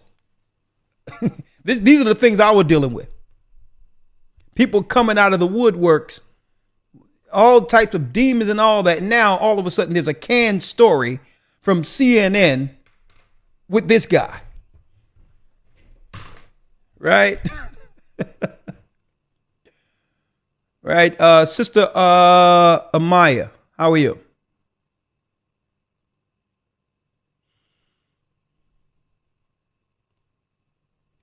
Amaya. Amia or Amaya? Okay, we'll wait for your audio, sister. Hello? Your audio is good. I'm here. Sorry. How you doing, Amaya? You're the last Zoom video or the last contact on this topic for this evening. What say Shalom, sister? Where you from, Amaya? Texas. Oh, okay. What part of Texas? What city? What city? Oh, I'm in Denison. I'm like about 70 miles from Dallas. Oh, okay, great. All right. Now we all know we all went through it when all that happened and things were shut down. So I'm going to ask the same two questions. What did you notice differently after you came out of that, after they opened up the doors and said that we can all go out, like adults now? And what did you notice different? And second, what would you do different now if it happened, if that same rollout happened again? Right. So what I noticed after we were able to come outside is what you said? Yeah. Once they opened things up, what did you know was different? What was the difference between before they locked down, after, before they locked down, the world was a certain type of place. What did you notice different when the world opened back up? Well, people start going back to business as usual, as if it never happened. Some people seemed like they were woke at first, and when everything started opening back up, they forgot all about being woke. So that's the first thing I noticed, unless they took it serious like I did. The one thing that I would change is, at the time I was real hungry for the truth. I just started getting into the truth. So as I was learning, I was trying to basically force feed people This time, I wouldn't do it. I wouldn't do it anymore. Okay, when you say force feed, you're trying to have them see the delusion. Right. And it only made things just more tenuous, more, the wall just became even more stoic and staunch. The more you spoke, the worse things became, right? Right. They sort of kind of shunned me, or looked at me like I was crazy, wouldn't listen to what I was trying to tell them not to do. So, this time around, you're gonna let them do what they got to do. Right. And then the other thing I would change, which I've already started changing, is try to grow my own food, get my own animals. I actually moved out of the city in July to the country so that I can begin that journey. So those are the things. Good for you. So that you're not at the behest of the markets and all that. Right. When if it rolls out again, you don't want to be caught blindsided looking for toilet paper and all these things. So if it's going to happen again, at least you can have some enlarged supply when it comes to toiletries, everything you would need in case of an emergency, so that you're not out, with the rest of the people scavenging for products. So it's preparation time. Good point. And then one more thing I did notice about the change, I started seeing there was liquid coming out of the lights on the freeway. Like one night I was going through the freeway and I could see. For real? On the freeway in Texas off of 75, I could see liquid coming down. It wasn't raining, but it was liquid coming down from the lights on each side. Liquid? You sure that it wasn't after a rain or something? It wasn't raining. The roads were dry. And it was about, I want to say 5, maybe 4:30 or 5 in the morning. You sure it wasn't connotation? And the reason I know that it was actually liquid coming down, like I said, the freeway was dry. But when I moved my car over to the right side of the lane, you could see the water coming down on my windshield. And it looked like regular water. Mm-hmm. Well, it was dark, so I couldn't tell whether it was regular water, but it was like a mist. Oh, okay. Do you know how when you used to? I don't know if when you go to a theme park, there's like little areas that you can, if it's hot, there's little areas that mist comes down on you to kind of cool you off. Oh, that's what it looked like. That's what it looked like. Interesting. I wish I had taken a picture of it, but not in Texas on the freeway. You can't. Okay. Well, I'm going to look into that and see if there's anything to it. Well, thank you, sister. Some weird stuff. I remember brothers and sisters calling me, telling me about these purple lights. Oh yeah, like infrared type of lights or something on the street lights on certain highways, and who knows? Maybe this is a way they're going to be able to tell who's juiced or whatever the case is. But we'll see. Well, thank you, sister. I really appreciate it. Yeah. And I want to say about the academy. The academy was a big part of waking me up. So, whenever the pandemic happened, I got into the academy. It helped me understand the Bible a whole lot better. It helped me start making better decisions spiritually. So the academy has definitely been a plus then some. Thank you. So that's one of those, during the pandemic, it was one of those, I would say out of the week, it was one of those days that could help you get through another week of some of all of the confusion that was going out there. It grounded you during an important time. All praises. Thank you, sister. So get the water. I appreciate it. So I don't even have to ask you whether or not you're in this one, right? I'm sure you're in this one. Yeah. All right. Definitely. Thank you. Thank you. Hey, I told y'all, folks, You may think the academy is one thing, but when you're in it, it's not only is it quite informative, it's the most fun that any of us have had in the Bible. I'm gonna tell you. Thank you, sister. Bless you. Thank you. All right. Well, that concludes our lesson. Thank you, Other Lawyer. We're going to pick this up part 2 because I need to hear your testimonies, because you're going to pick it up from the testimonies this coming Friday. Okay.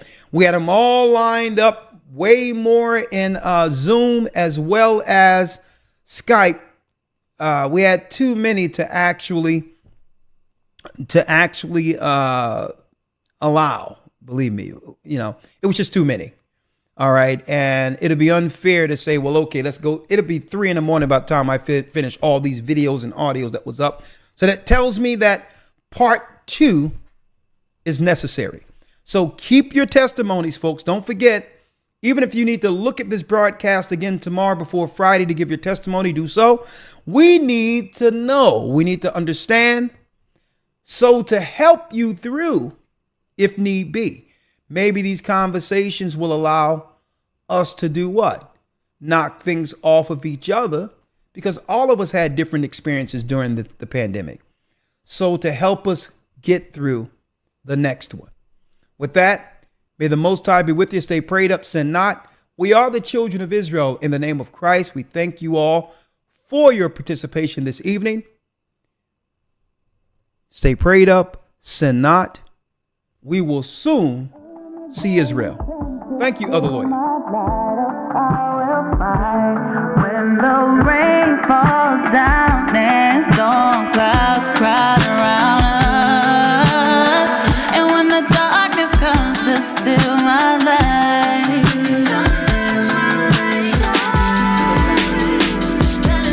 gotta shine my light, shine so bright,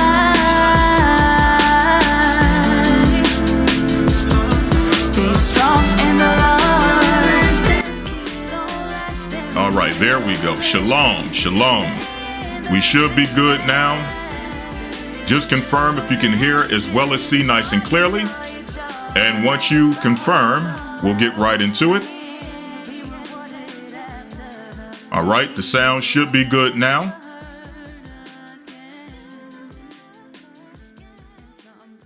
Okay, some people are saying still no sound. Okay. All right, there we go. Loud and clear. Okay, so maybe just refresh. It should be good now. I should be coming through. So without further ado, let's get right into it. First and foremost, I want to give all praise and honor to the Most High Ahaya, Bahasham Yeshaya Warawak, for allowing us to come before you for another Friday Patreon breakdown. As you can all see, I'm filling in currently for Elder Rakash Yar, who will be on tomorrow for the Sabbath lesson, if it be the Most High's will. But today I'm going to be filling in. And basically what we're doing is we're picking up where we left off this past Wednesday. As you all know, last Wednesday was a very powerful topic, very powerful discussion with a lot of wonderful testimonies from you all. When it comes to those testimonies, we all know that obviously there were a lot of brothers and sisters in the queue. We couldn't get to everyone's call. So we decided to extend Wednesday till today, Friday. So we want to make sure that if there was anyone who could not give their testimony this past Wednesday, you have the opportunity to do so today through Patreon. Also, obviously, through Patreon, there's going to be things that you could discuss a little bit more in depth that we probably could not and cannot discuss on this current platform. Right? So if there's anything from this Wednesday that you want to discuss, we'll open up the floor for it. But also, we also want to open up the floor for anyone who may have been in the academy, either this current academy or past academies, who would like to give a testimony of their experience.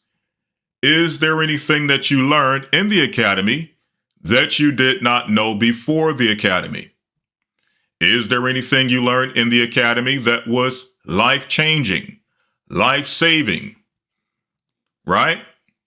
Anything that you would like to discuss as it pertains to your experience, we're going to open up the floor for that as well.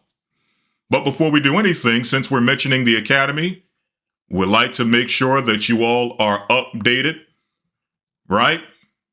Understanding that we are in a brand new Hebrew and Bible Academy, which began a few weeks ago. Currently, we're moving into week number 4, in which we're going to be breaking down who is Edom. We know there's a lot of philosophies, a lot of information, a lot of misinformation, and just different things you're going to find out there if you look into the biblical character known as Esau.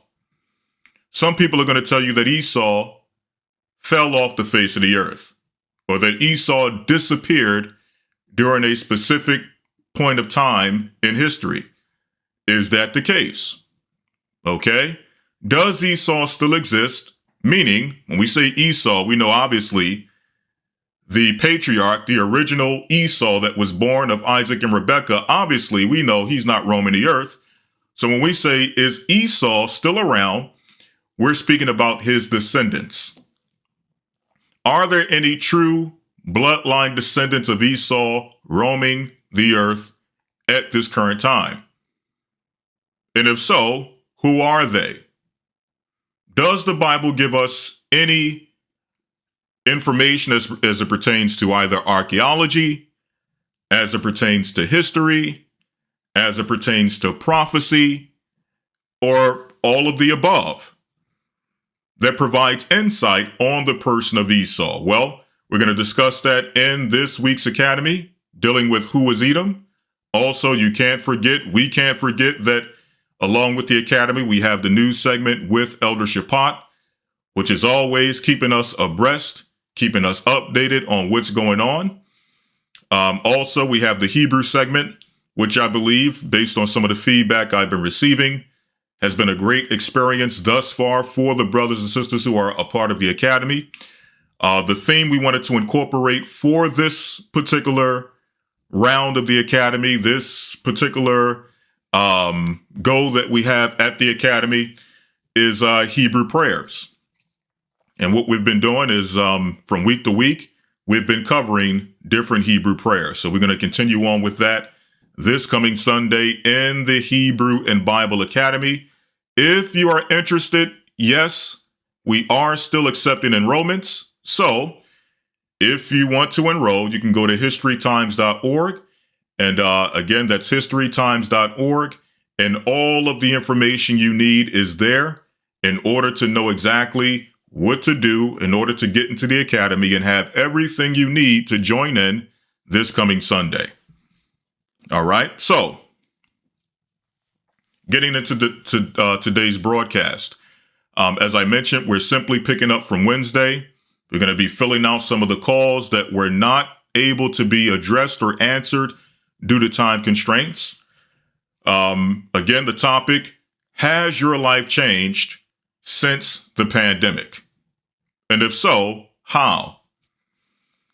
Along with that, we have a few questions, the primary questions that we wanted to get answers from you all, just to kind of get your insight as to some of the things that you all experienced through this past few years, right?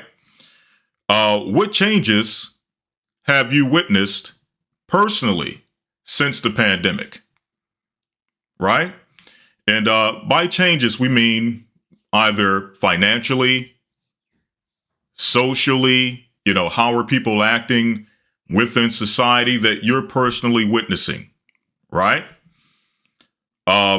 Politically, are you seeing any political changes, or have you seen any political changes since the pandemic? All of that and more. If there's anything you would like to discuss concerning that, we're going to open up the floor for it. Just to give time for more of the family to come in. What I'll do is I'll spend a little bit more time here just so that everyone knows that we're currently on and that we're about to transition both to Patreon as well as Blog Talk Radio.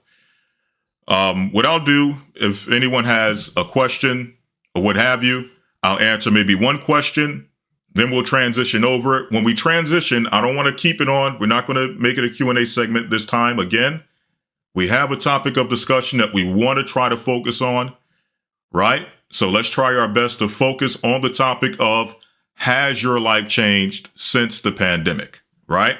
We want to try to keep it there as much as possible. But again, because we want to give opportunity for more to come in, we're going to stick around just for a few more minutes. And while we're waiting, we'll maybe answer one question. If anyone has a question, we'll pick a question and we'll answer as best as possible, right?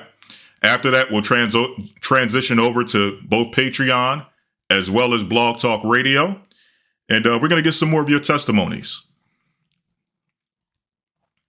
All right, we're going to get some more of your testimonies.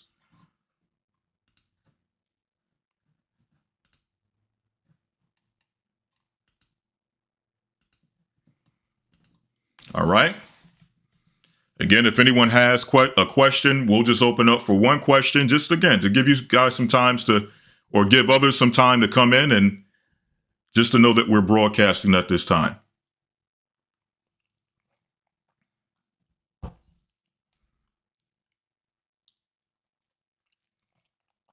If not, we'll transition straight over to Patreon.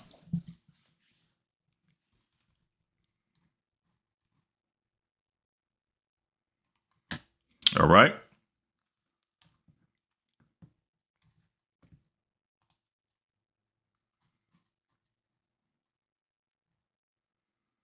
Okay. Waiting to see if anything comes through. I know we're dealing with a bit of a delay. Let me just make sure that the chat is up to date. One moment. Looks like the chat wigged out. Let me check something real quick just to make sure you all are still with me. Let me check just one thing.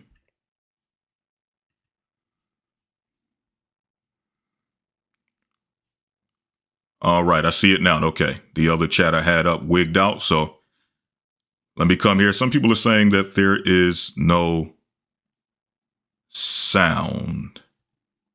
All right, one moment.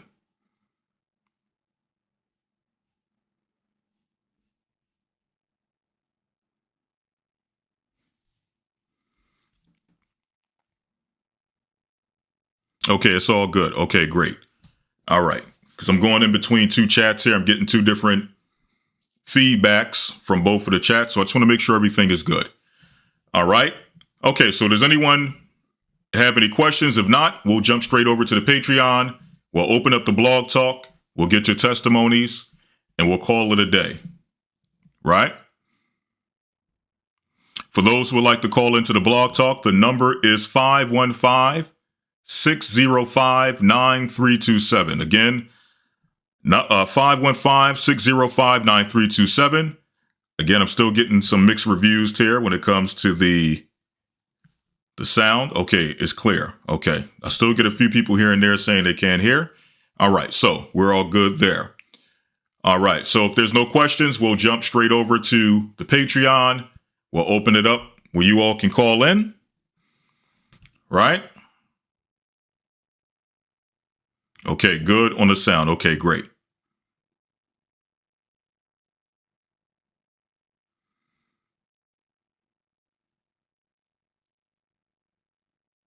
Okay, someone asked, are we allowed to fast on the Sabbath if we are already in a fast?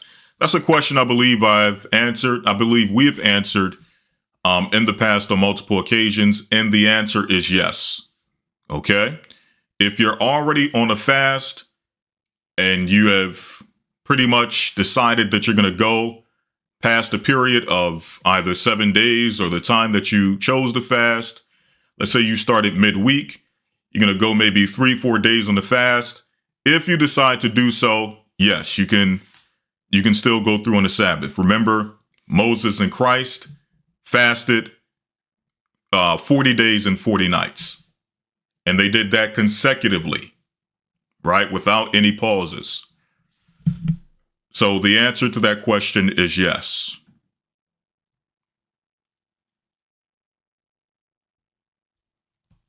Okay. Now, do we choose specifically? Do we, wait till the Sabbath comes and choose that day as a day to fast? No. Okay. That's a day in which you're supposed to be relieved of your burdens. However, if you're doing a consecutive fast for a certain amount of days, then yes, if the Sabbath comes up, you would continue your fast.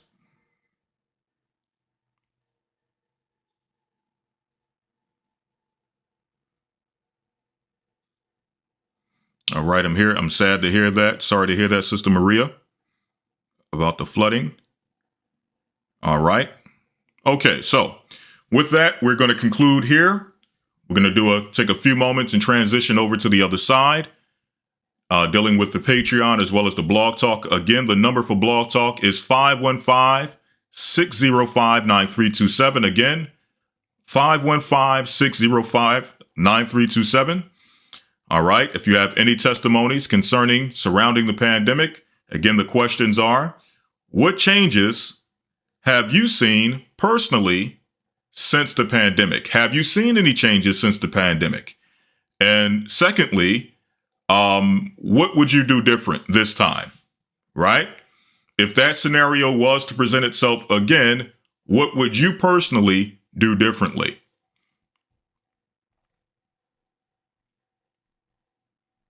Okay. Are we upon immediate judgment when we choose to be disobedient? Not necessarily. Okay.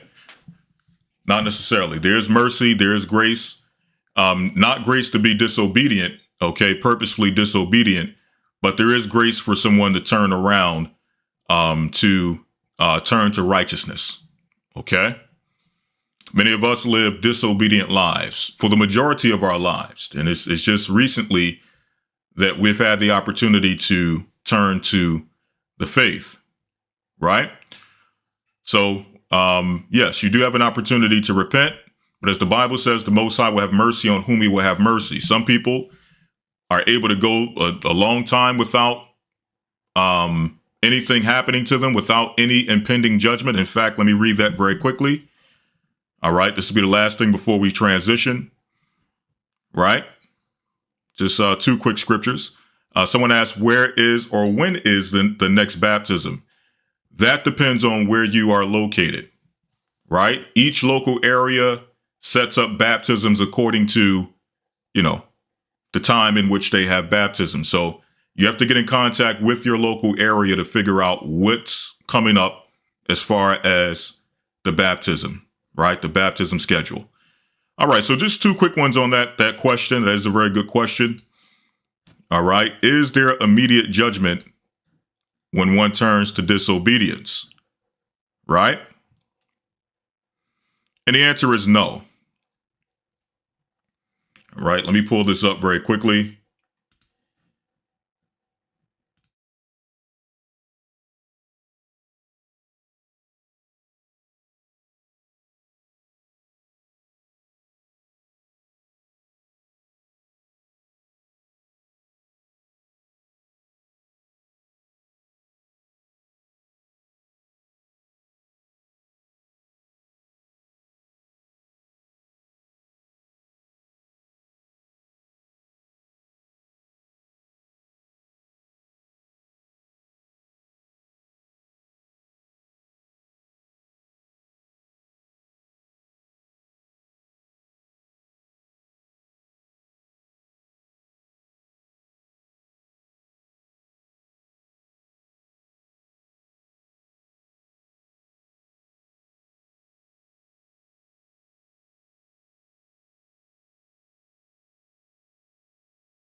All right, we should be good now. Okay, so we're in the book of the Ecclesiastes of Solomon. Okay, the Ecclesiastes in the Bible, right? And as I was mentioning, this is the only thing we'll cover before transitioning. So soon after this, we'll go to the other side. All right, so it says here, because sentence, this is Ecclesiastes 8, verse 11. Because sentence against an evil work is not executed speedily, therefore, the heart of the sons of men is fully set in them to do evil. So why are we going here? Because the Bible tells us that a sentence, meaning a judgment against an evil work, meaning against sin, is not executed speedily. Meaning, you're not going to be judged, in most cases, immediately after you commit an evil work. or immediately after you commit a sin. Right? Because sentence against an evil work is not executed speedily, therefore the hearts of the sons of men is fully set in them to do evil. So because of that, meaning because judgment does not come immediately against those who commit an evil work or against those who commit a sin, what happens is man's heart becomes hardened, right? It becomes recalcitrant against the Most High. Man becomes stiff-necked against the Most High, hard-headed and hard-hearted against the Most High. Why? Because they're not judged immediately for their sins. So what happens is they start sinning over and over again, believing that, well, nothing happened the first time. Let me do it again. Nothing happened the second time. Let me do it again. Nothing happened the 115th time. Let me do it again. Right? Mankind starts to adopt the mindset of what? None seeth me. Let me get that very quickly. In the book of, I want to say Sirach, the book of Sirach, in the Apocrypha, let me pull that up very quickly. Sirach in the Apocrypha. This is the mindset that men began to adopt. When I say men, I'm speaking of mankind, which also includes women, right? So this is the mindset that man adopts, right? Because a judgment is not immediately executed after one sins, right? Mankind starts to think like this. Okay? We're going to the book of Sirach 23, verse 8, where it says,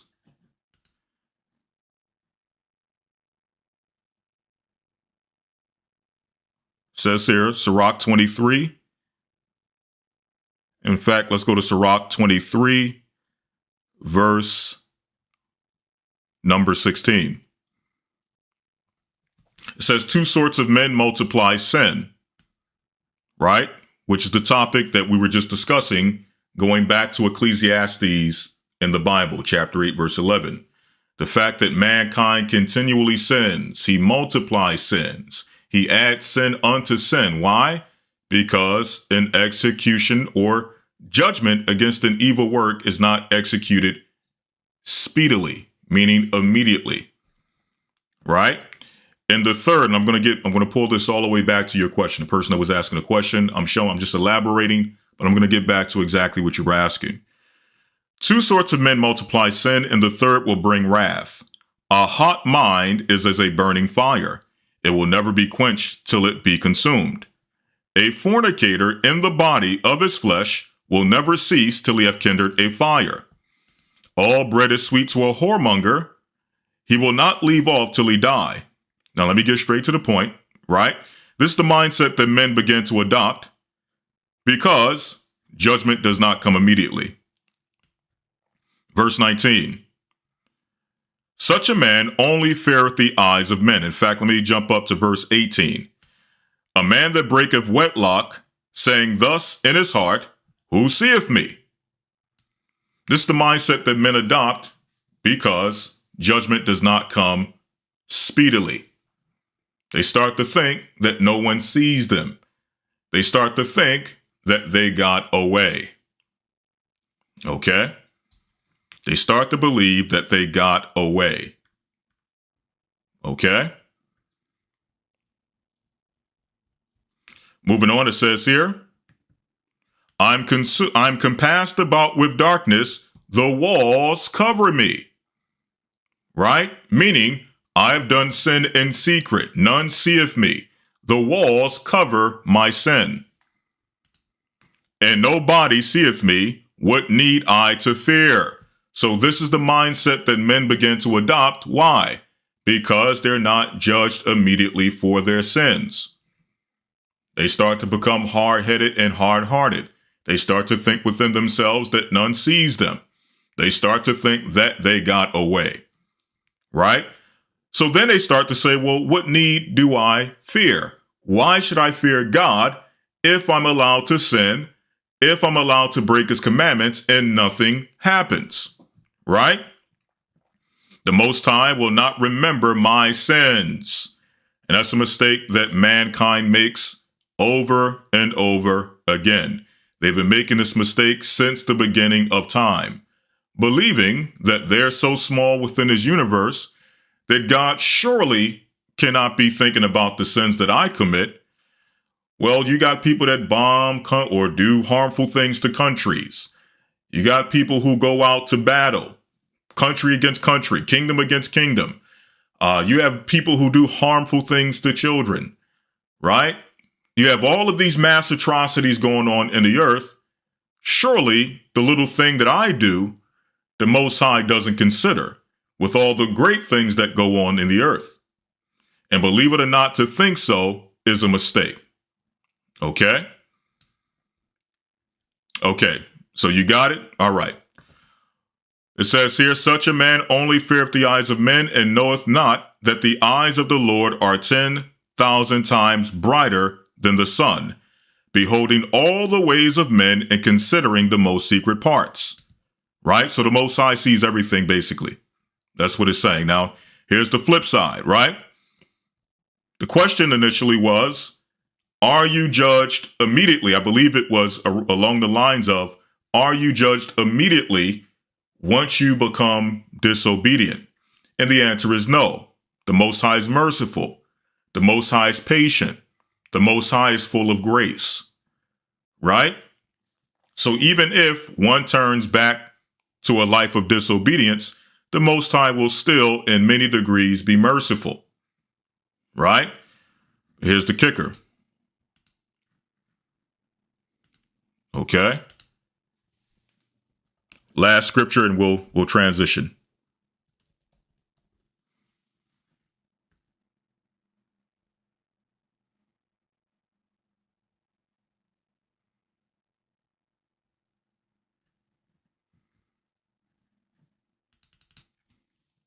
One more scripture.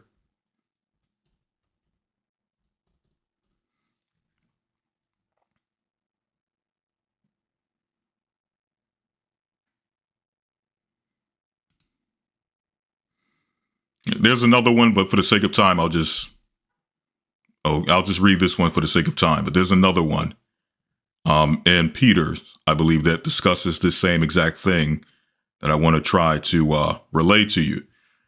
But let me go here to Hebrews 6:4, where it says, "For it is impossible for those who were once enlightened and have tasted of the heavenly gift and were partakers of the Holy Spirit." Let me see if it gives me the precept to that one. Okay. All right. So it says here, "For it is impossible for those who were once enlightened and have tasted of the heavenly gift and were partakers of the Holy Spirit and have tasted the good word of God and the powers of the world to come, if they shall fall away," meaning if they shall turn to disobedience, right? "To renew them again unto repentance, seeing they crucify to themselves the Son of God afresh and put him to an open shame." So this is the kicker. Now, there's another one that goes into this as well. I believe in the book of Peter. Again, I don't have time to look into it or look for it. But it says here that when you are enlightened, you've come into the faith, you've accepted Christ as your Lord and Savior, right? But you turn back to a life of disobedience. You do, as it says here, if you fall away, right? "To renew them again unto repentance, seeing they crucify to themselves again the Son of God afresh." It's like you're crucifying Christ all over again, right? Christ have already come and died for your sins. You have already acknowledged your sins. And you made a covenant saying that I will no longer turn back to the man or woman that I once was. Because in order for me to be standing here today and to receive this enlightenment and to receive the gifts that come with this enlightenment, someone had to die for me. Right? It is by the crucifixion that I have life, right? So if you are to turn back, go into the world, or go back into a life of disobedience, it's like you're crucifying Christ again. And it's like you're putting him to an open shame, right? So that's why we must endure, right? That's why we must press forward. And when you get the opportunity, read Sirach in the Apocrypha. Ecclesiasticus, the 2nd chapter, and that'll give you the insight of not only what to expect when you come into the faith, but also the importance of enduring in the faith, right? Okay, somebody got it. 2 Peter 2:20. Let me pull that up very quickly. I'm just going to read it, right? 2 Peter 2:20, and after this, we'll transition, right? 2 Peter 2:20 and through 22. For if they have escaped the pollutions of the world through the knowledge of the Lord and Savior, Yeshua Mashiach, they are again entangled therein and overcome, and the latter end is worse with them than the beginning. Right? Exactly. Should a dog return back to its vomit? Right? For if, I'm going to read this again, for if they have escaped, and yes, we have escaped, right? We were in danger. And believe it or not, we're still in danger. Every day we're in danger. Okay, when I say danger, I'm not talking about danger of the powers that be. I'm talking about the danger of turning back to who and what we were. That's the greatest danger we face every single day. So if they have escaped the pollutions of the world through the knowledge of the Lord and Savior, Yeshua Mashiach, or Jesus Christ, they are again entangled therein, meaning you get entangled, right, through the cares of this world, or whatever may draw you back into the pollutions of the world, and overcome. The latter end is worse with them than the beginning, as it is explained in the parable that Christ gave concerning the spirits, right? A man who is cleansed from spirits, and, the spirits lurk and they go through dry places, seeking rest and find none. They come back to their original host. That host opens up the gate to allow those spirits back in. And the last state of that man becomes what? Worse than the first, right? That's exactly what Peter is explaining here, or very similar to what Peter is explaining here. Verse 21, for it had been better for them not to have known the way of righteousness than after they have known it, to turn from the holy commandment delivered unto them. So the Bible says that it is better for you to not have known the truth, to not have come into the faith, than to have come into the faith and to go back into the pollutions of the world. Then, after that they have known it, to turn from the holy commandment delivered unto them. But it has happened unto them according to the true proverb, the dog is turned to his own vomit again, and the soul that was washed to her wallowing in the mire. Okay? Hopefully that answers your question. Now, at this time, we're going to transition over to Patreon. Again, we're going to be discussing how has life changed since the pandemic.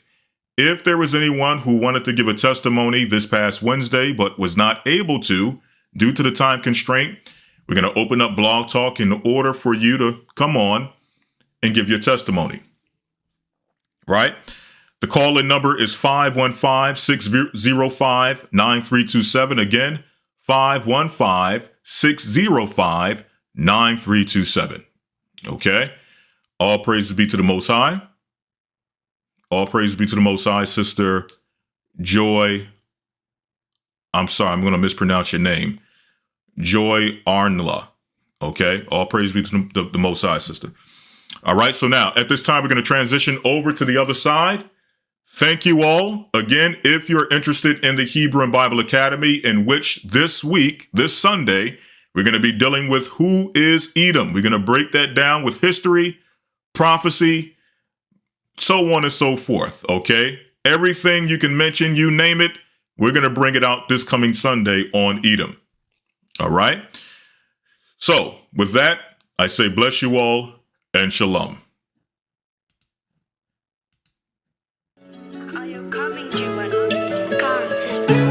we taking this one all the way up to the kingdom.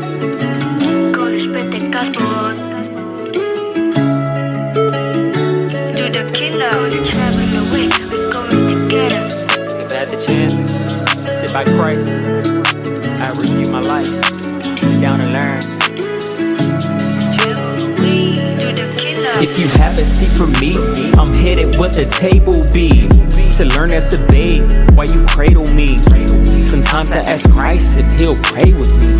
God drew me from the sin, the man he making me. Stepping toward the kingdom, never waiting in complacency. Traitor to this world, forever label me.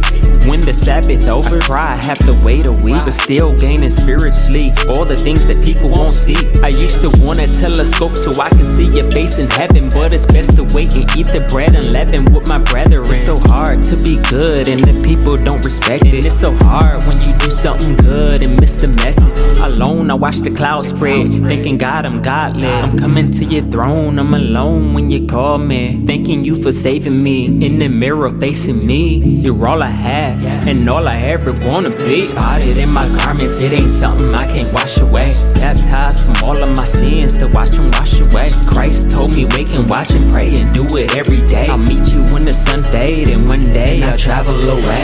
And I travel away, and I travel away.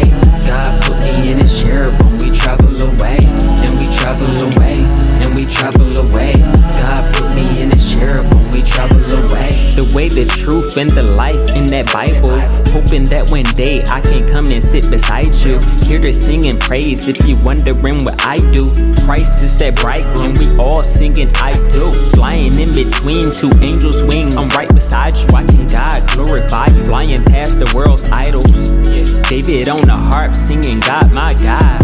Keep Christ in on my heart, I learn to drop my pride. Alone, I watch the clouds spread, thinking God I'm godly. I'm coming to your throne, I'm alone when you call me. Thanking you for saving me, create a brand new heart in me. You're all I have and all I ever wanna be. Spotted in my garments, it ain't something I can't wash away. Baptized from all of my sins to watch them wash away. Christ told me wake and watch and pray and do it every day. I'll meet you when the sun fade and one day I'll travel away.